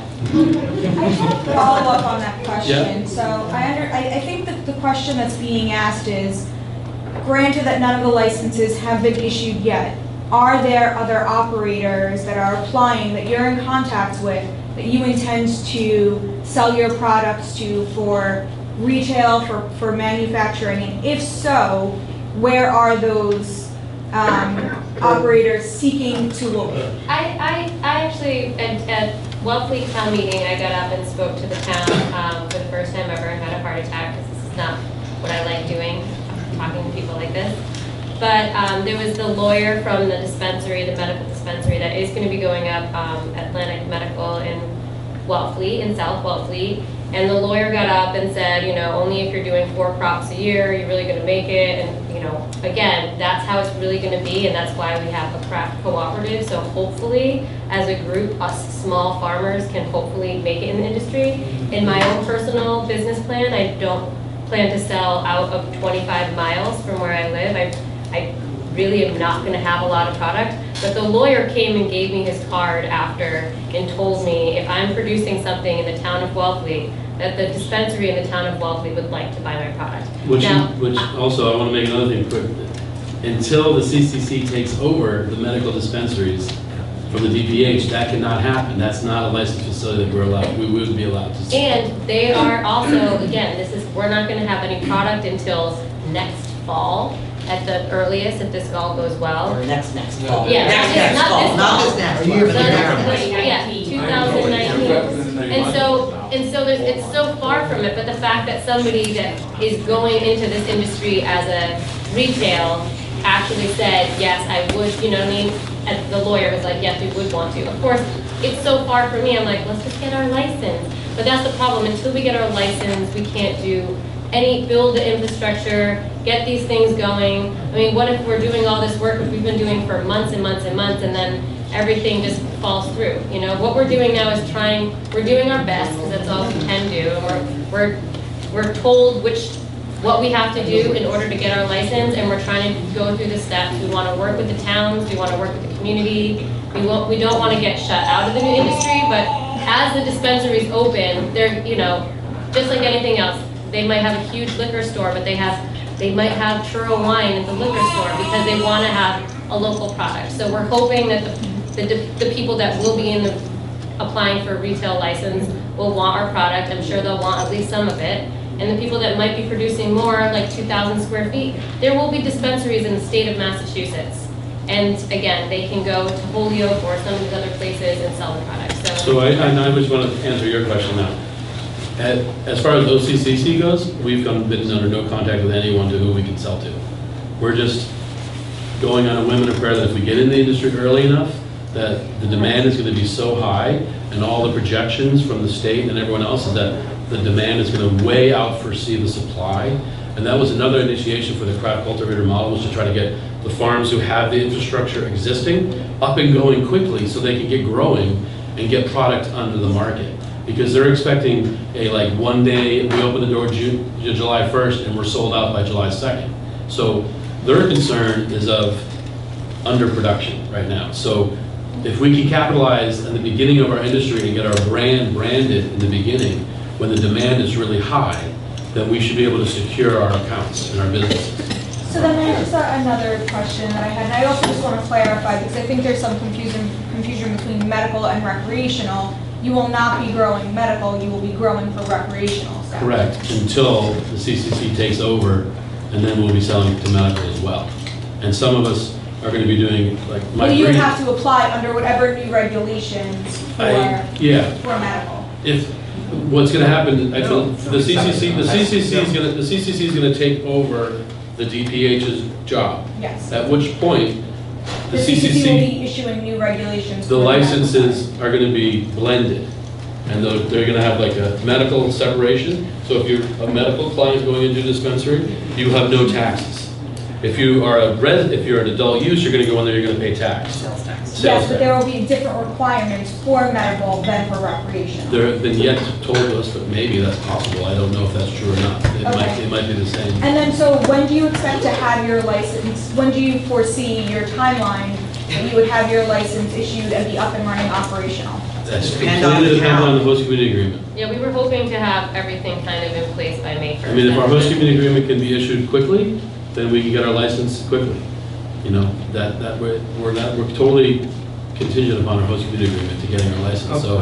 Just a point of clarification here. I think maybe everybody understands this, but a dispensary has to buy their product from somebody who's growing it in the state. They can't go to Colorado and say, send me a load. And we can't send ours out of the state. So it's a closed system. Now, maybe in the future, if it's decriminalized at the federal level, that'll change. But the way the state is approaching this, it's a closed system, and it is anticipated that there's not enough cultivators for what they think will be the demand, initially. And that's already proven with the medical dispensaries. The medical dispensaries have yet to been able to grow enough for the medical needs of our state. They're far deficient. And I know you mentioned federal law. I just want to clarify, none of the sites will be growing in the national seashore? Not one. No, not one. Not one. There's a new subject that I'd like to just see really surface here. We have a question. Oh, sorry. Just a quick way, any discussion with the town assessor that your form assessments were doing basically as basic forming? I mean, you talked about the town being able to get a 3% revenue for a fixed period of time or something. But it's not like you're not worried that the town will suddenly decide to reassess every farm that grows medical marijuana as intensive farming. Well, no one's growing marijuana now, so it's No, but I'm just saying, you know, has that been discussed with the town for future assessment issues? No. No, I mean, no, there's been no discussions about any zoning issues at all. Or assessment. The subject I'd like to bring up is there's been, we've heard rumors about how people are concerned that there's going to be greenhouses popping up everywhere. And I think what most people don't realize is there is no regulation now on greenhouses. Anybody who wants to can put a greenhouse in their front yard. There is no regulations on it. There's no building permits required to do it. However, if you think about somebody wanting to pop up and get into the business, there's a lot of impediments to them. First of all, they have to get a license. And as you're hearing, the license is not easy. Secondly, they have to have a skill set and be able to know how to grow it and how to produce the product that they want to have there. Thirdly, as part of the application, you have to submit a Schedule F. You have to demonstrate that you on your tax returns have a Schedule F. That would mean, let's say hypothetically, Skip, you wanted to do 100 square feet in your yard. You, when you make your application, would have to demonstrate to the state that you have been filing a tax return that has a farm schedule in it, which is the Schedule F. Not a lot of people in town who could do that. So I think just from a practical perspective, this is not really something that people have to be terribly concerned about. At least I don't think so. Just a clarification, that's just for the craft cultivator license. Right. If you get a regular cultivator's license, which is also 100,000 square feet, that they don't have to have a Schedule F. It's just a craft cultivator license that has to have a Schedule F. So the other thing that the adjunct to Peter's discussion here is Truro going to be a hot spot for greenhouse cannabis cultivation? The price of land in Truro will dictate that very quickly to know. Why would you buy a piece of sand at, let's say we have our lots, an acre lot is of $400,000. So is that cheap? For acre, yeah. I don't know. Whatever it I'll is. buy that right now. The land in our town is too expensive to put up a 100,000-foot greenhouse. That's going to cost another $2 million to build. When you can do it in Springfield, in Western Mass, where they have soil, for a lot cheaper. Where they're begging. So the idea that there's going to be these giant mega greenhouses throughout our town, lighting up the sky at night, polluting the air with odor, is really not very based in the financial realities of this business. Okay, it's based on a fear, and it's not based on the reality of the actual nuances of land prices, of a business model. No prudent business person at all would come to Truro to build a cultivation facility. It's just ridiculous. So we are under the possible option to get a craft cooperative license to work as a true agricultural cooperative. We have to abide by cooperative principles that have been already set and designed internationally. Okay, the 7 principles of a cooperative. We have to be governed by that. It has to be part of our bylaws. It is part of our bylaws. So we can't be a corporation. So the idea that we are a corporation because we have an LLC, which the state mandates we have an LLC, so we have to have a corporation, a limited liability corporation. We're not a corporate model. We're not some big company that's from British Columbia is going to come here and build a giant greenhouse, because that's just not going to happen. And, Makes no sense. you know, every single business that comes through this town has to go through this process in a host community agreement. So any business that comes forward in any future licenses has to have this exact same meeting we're having now to get everyone's concerns. They also have to go through town council and everyone else involved in town, whoever's going to write the host community agreement. So there are so many checks and balances for the community here, it's incredible. So I suggest if you are an abutter to one of our operations, that you come to us and you talk to us and you ask us questions and say, what are you going to do about the lights? What about the ugly fences? What about what's the sweet smell? Not the sweet. There's another rumor going through our town, and fortunately our town's so small that we get to hear all these rumors that undesirables are going to come to Truro. Oh, yes. Undesirables are going to come. So if you're concerned about undesirables coming to one of our operations, They're not then come meet us and talk to us, and don't just think that we're going to be hiring undesirables or that undesirables are going to come here because this is some pot-friendly town. Okay, because clearly, you know, we have a long way to go before we're called a pot-friendly town. Okay, so let's talk to our neighbors. Let's talk to each one of us, because that's the best way to do it. We are your undesirables right here. We've actually been working with most of your grandchildren and children for years at Truro Central School. You know, you're looking at the farmer in the school right here in Provincetown, Truro, and Wellesley. You know, so there's as much as we probably look like undesirables, I don't think we necessarily are. Go ahead. I just wanted to make a point of correction. For structures, the building code does apply, so they are regulated.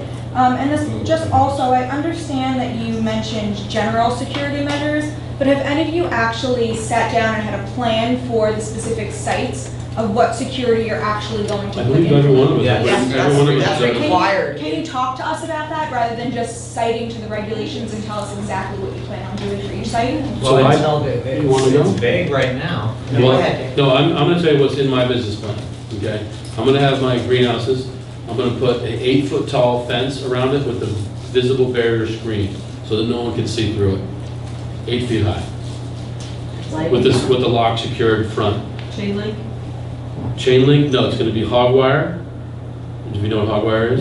It's gonna be hog wired and then screen closed off, and we'll have a locked gate, and then cameras on the outside and cameers on the inside. And you're going to have security lighting for the cameras? Security lights gonna be night cameras. No, they're Night they're vision required. Are they for everyone who's doing It this? is The required. state's- in the the state's- I don't regulations. want to go on all night. This is your negotiation with the town.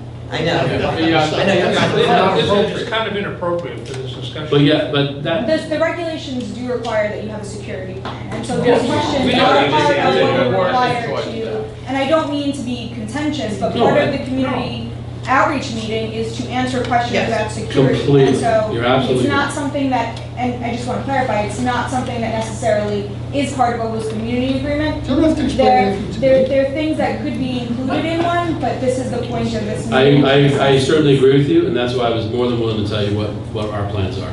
Now, if one of the abutters to the property that's there says, we don't like your fence, we prefer it to be something nicer, then we'll begin a discussion with the abutter and talk about what maybe would be a more aesthetically pleasing security fence. But, you know, basically a locked fence with cameras that are going to be mandated to be night vision so that those lights don't go on at night. And is this the same proposal for all of you? Yes. Yes, and just to go back to, have we built the fence, if you read in the regulations, we're not allowed to change our infrastructure towards, that end until we are licensed. Preliminary. Yes, but I'm asking your plan. No, I understand, but I'm just also sharing that. You do have to have perimeter fencing.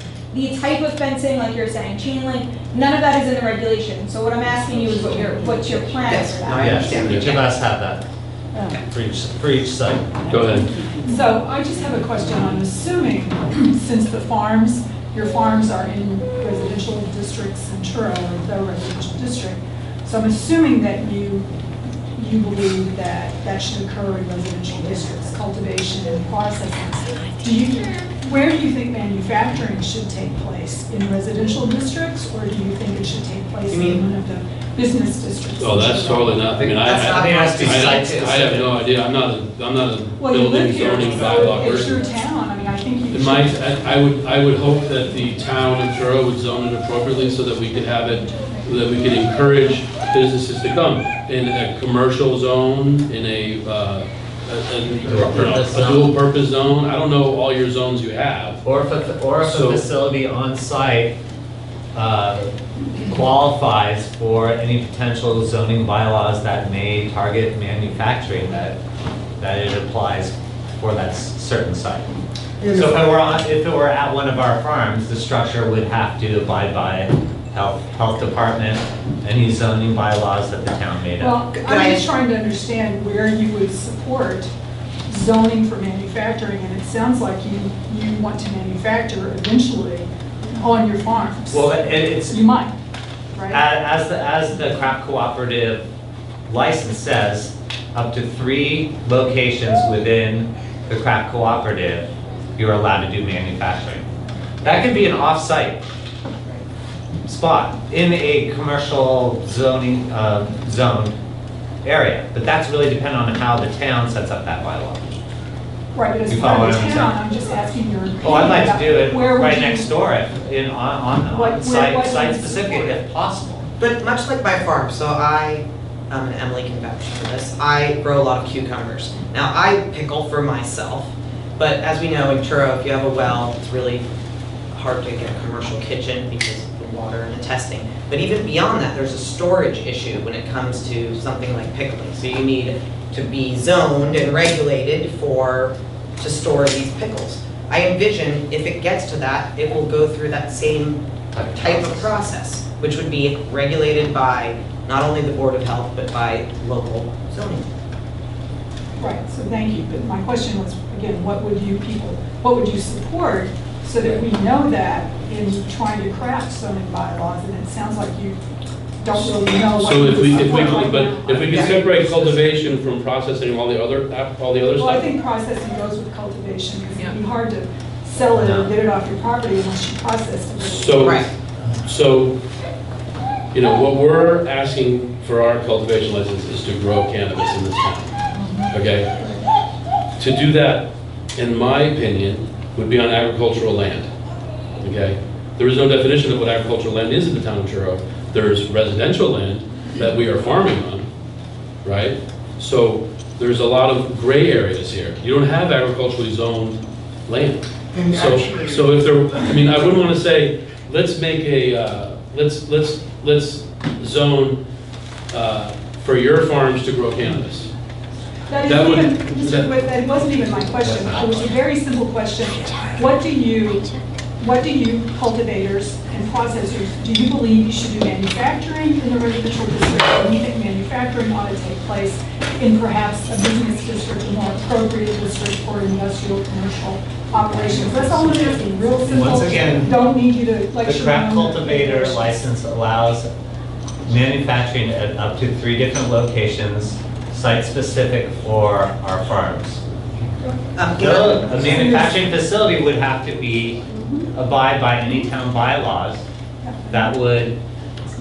Now, would you say the winery is With all due growing? respect, that really wasn't my question. Oh, I'm very confused.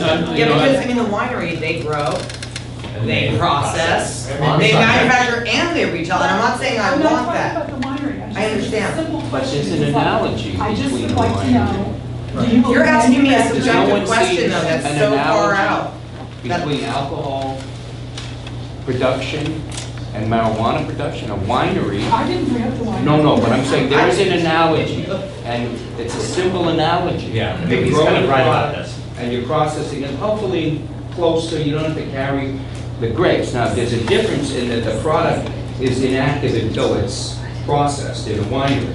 And in marijuana, you have to keep much closer control over the product before it's processed completely.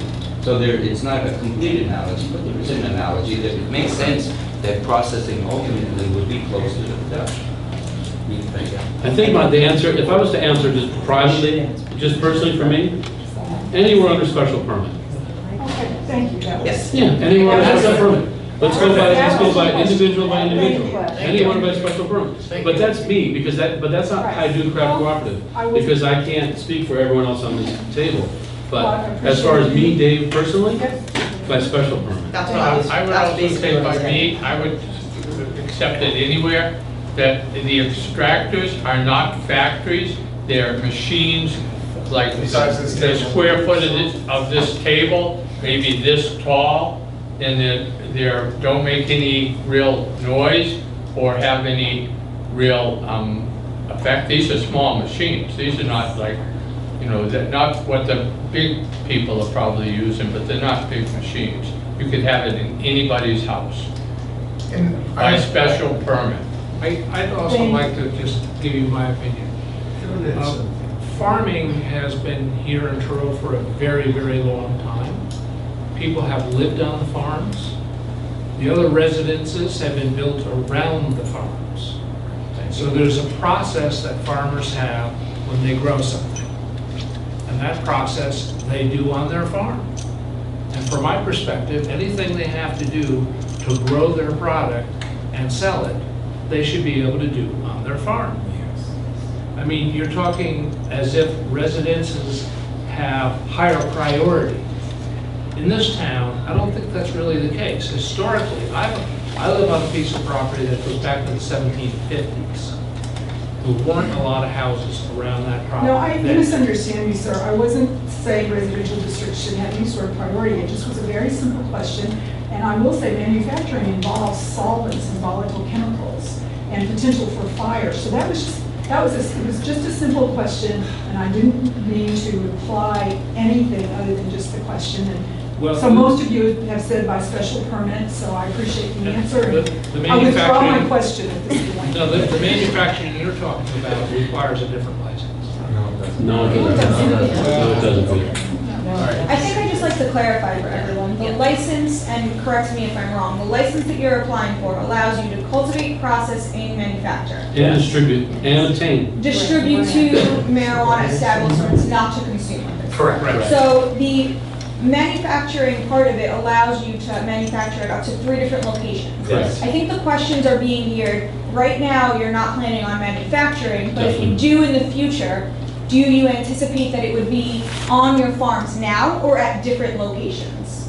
I have absolutely no idea. I have no idea. My manufacturing may be at the farm, or it may go all the way down to Eastham, where I have a piece of property. And that would be a complicated process, but that's what may happen. Without having a business plan to figure out how I would be a processor, I would have no idea of answering that question. I mean, you know, it would take a lot of things to have that kind of facility. We haven't been considering that.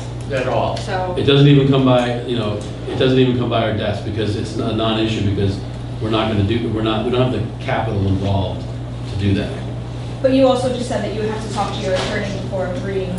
Yeah, I'm not gonna make any kind of like bolder statement to you right now that my attorney's gonna kick my ass. Yeah, you're gonna hold us too over. Yeah, I mean, you know, we're on film after all, but I don't want to, you know, I don't Oh, want yes, we to. are. Look at that. We're always on film. We're always recording. So I don't want That that, you know, if my lawyer would be upset with me if I said anything, you know, I mean, I can't. Are we gonna say, no, we're never gonna do it? No. I mean, would you agree to something with us right now, just If, you know, randomly? 30 years from now, I if, just you said know, understandable, if but I just 20 want to be years clear from that now, it something is part changes. of the license that you are. Yes, that's we've Go always ahead. done. I just want to make a comment. At a community outreach meeting, I know that there's many entities, but having one person answer the question would be so much more constructive and helpful, and I think generate a better dialogue perhaps between people than having all of the crosstalk that's been happening. And I appreciate that you're a board that's trying to work together, and you're just getting We're also started in this. mandated to be here, all of us, so we don't have a choice. I understand, Yeah. but it's really hard to hear Yeah, no, I agree. on this side of it. It's very hard on this side too. So, and I know this is probably the first outreach meeting of maybe many or several Well, that you're going to maybe two have, more we're gonna depending on have, yeah. how things proceed. So I just wanted to throw that out there. I Okay. know that it's difficult. So but in it the could be process easier. of going through all this, I was going through our list that we had to cover. And the last bullet that the state wants us to cover is be familiar with the host community agreement requirements and be prepared to answer questions about them. So we've already begun the discussion. I believe that you guys know that we understand what the host community agreement is because we definitely understand what it is. Yes.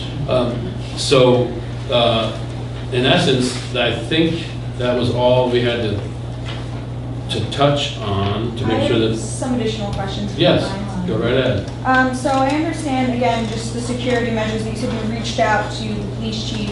Yeah. Are you anticipating going over the security measures with the chief of police and the fire department as well to get their input? Definitely. I've reached out to both, and I said, you know, I've had an informal, quick discussion with them saying, let's, you know, I'm looking forward to getting together with you guys so we can talk about, you know, how your concerns. And all of us are open to it.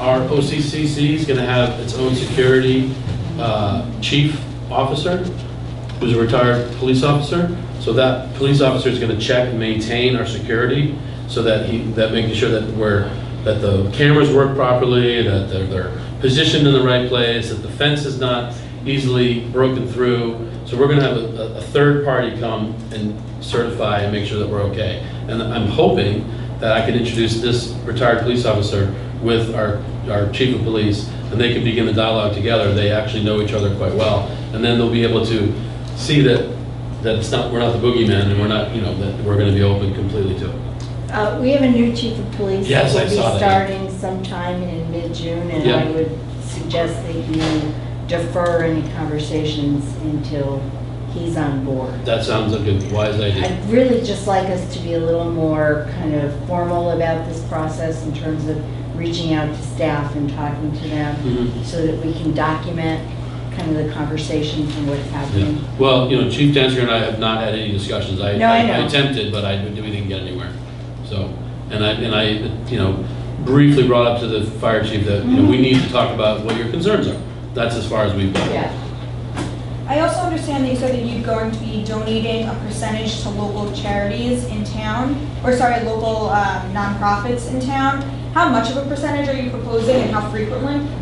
It's And are there any, it's a yearly basis, and So at the end of the fiscal year, we are going to take a certain percentage, I would guess between 0 and 5% of our group gross sales. Do you have specific charities in mind? no, I don't think we do. No, not yet. I mean, Habitat for Humanity has been discussed numerously about projects that could continue here. The one that's going on now looks great, and we hope there's more in the future to be able to contribute to. We'd like to assess the need. There's certainly beach cleanups that we'd like to do, and there's Sustainable Cape, who a lot of us are very close to, that run a lot of great programs here, so I would think that they may, certainly the school could really use some, a little more support, and the library is also a nonprofit, I believe, right? So- No. No, it's not? No, Friends of the Library. Friends of the Library. The libraries. So the Friends of the Library is another one that I think we consider. Is the Council on Aging another one we can, is that a nonprofit? Friends of the Council on Aging, so. So is it one nonprofit that you would do each year? Would you? We haven't finalized the details of the amount of the percentage or locations who will receive it. But we are committed, as our bylaws have stated, to return some of our gross income to the town of Truro on a continuous basis, above and beyond the host community agreement. And the CCC encourages cooperatives to say how they're going to positively impact the community, and I think this is one way. Are you considering holding any drug abuse or prevention programs or anything like that? We have not discussed it, but does anyone here be against that? No? Wouldn't be against it. No, I don't think any of us would be against it. I mean, it would take some organization, I guess, but, that would be a worthwhile cause, for sure. Go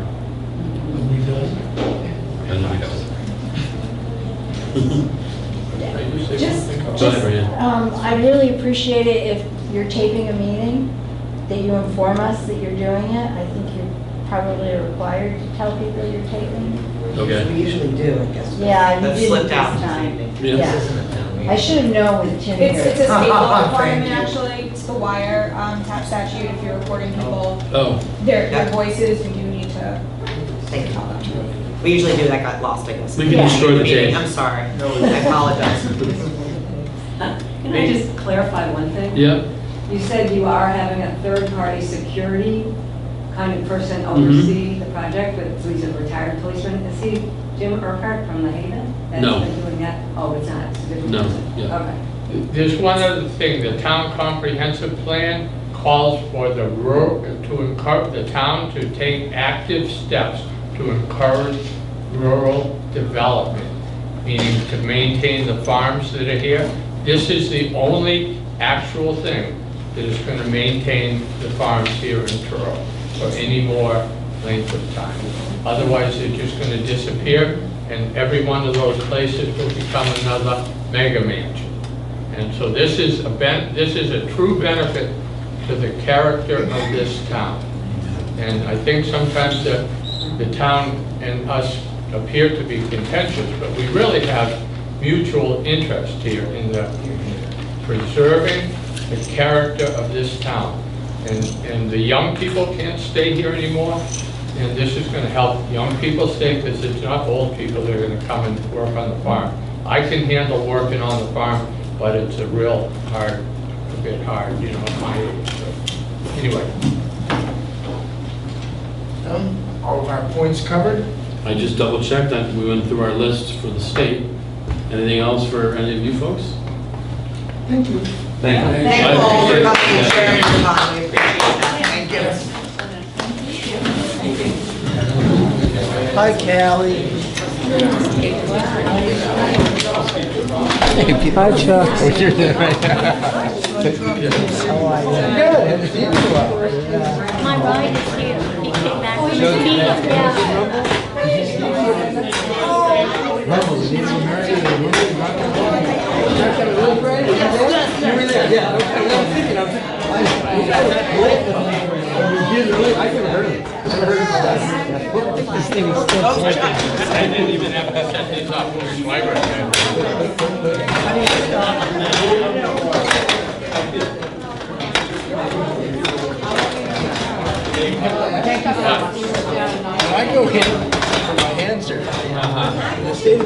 Thank you for coming. They want to give me actually contact.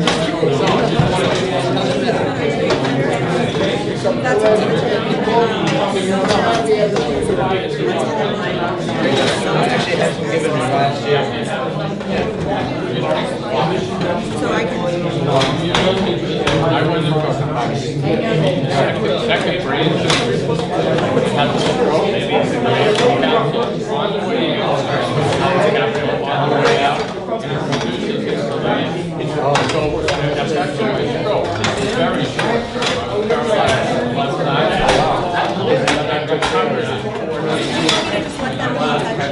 I just want to sponsor it and suggest you the right size drain. But so I don't know if no, this is no, yeah.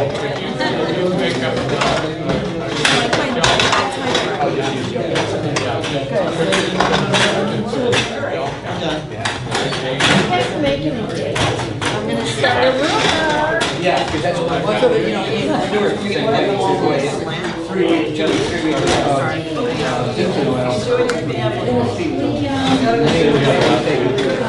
Or whatever it was. And everybody, just like you, all the good numbers are going up.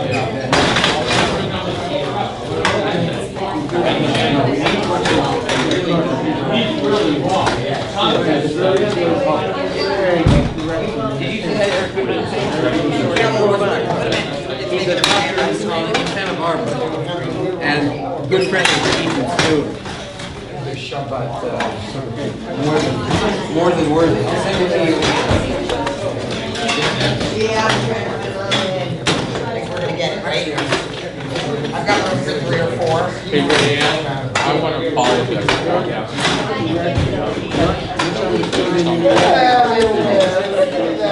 Is it fun day on Wednesday? In the new grove? Good guys, Cool. It was cool. It was cool all around, right? I really appreciate that. There's not What time were you? 11 o'clock, I should There's have. nothing really. I think that's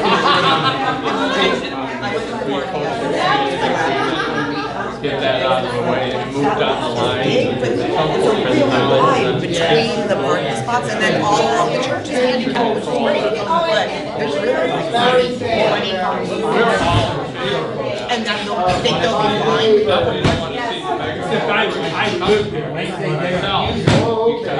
Well, I mentioned to Gene, so I got to ask, so I said, I just want to let you know, this is Can't find anything yet. We know. I couldn't park, we couldn't park, I was legal. Yep, and then there's no showing. We know that. It's gonna be a little. Just the way the law is written. Yeah, well, We have to it's jump gonna be like that that hurdle. anyway. Yeah, it is. And maybe for the bench. Tell no,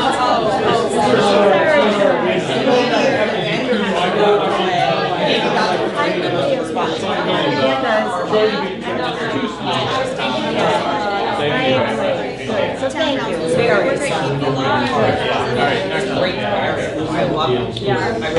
I love it. I love Me personally, 4 years. I'm gonna be all over those spots in the summer. Really nice, but they haven't done anything. Whether they're trying to say that. Medical cabinet. And I don't. I know. I made sure that I was. I'm 30. It's hot. I was glad that I was getting threaded. Yeah. All right, let's go. I'm at the bottom. I'm headed. Well done. Yeah, if you need anything, let me know. I've got it made up, so. Oh, no, I got it. But Okay. no. Yeah. What do you haven't done? Oh, you have, you have the master file, or everything for the entire building, town? So this file came out from the school? All yours now from the school. down here somewhere. No pain, no pocket. It's just it's like So I'd be happy to hand it to you. Reattach it. Scott, I think what I did, you're a 20-year-old young man. I was out of here. I agree. You should definitely be coating that thing with the, if you got like a coconut oil with an infusion, you should definitely be coating that thing right now. Every day, all the way right up to the surgery. And probably when you come out of it, I would take, use oil. I figured that I had some advice. Simpson oil, just take it. When I first started using it, I was using that entire repository. Because I was in AA, I didn't want to get real high. And I was still getting high. The minute I started taking it this way, I was real high. And I made the mistake once of taking it more than once. There's as many hints as you could probably do. I forget, I took the first one, and I take the second one. And oh my God, I said to Debbie, I said, you might have to call 911. And she said, nobody dies. Well, yeah, no, I mean, go, and I'm pretty sure that our security officers have covered all. Figure out your matches and how you best control. Not to say that's where we're going most of the time, but none of us want to go through this process. You definitely have a red flag, stop the paper along the line. Yeah, no, I had no idea about that. This is not my arena, you know. I'm much better on the field. And that's not to say that that's going Exactly, yeah, it's all part of the process. We have to have all the parties and groups prepared. So, September 12th is what? All right, you have that date already secured? Okay, good. Well, I'm glad to hear it. Yeah, I'm glad to hear the progress moving forward. That's what we like to see. I'm sorry it's creating a headache. Yeah, you should have come to the other one we had too. That one was very important because then we had a big PowerPoint presentation with pictures of fences and everything else. Well,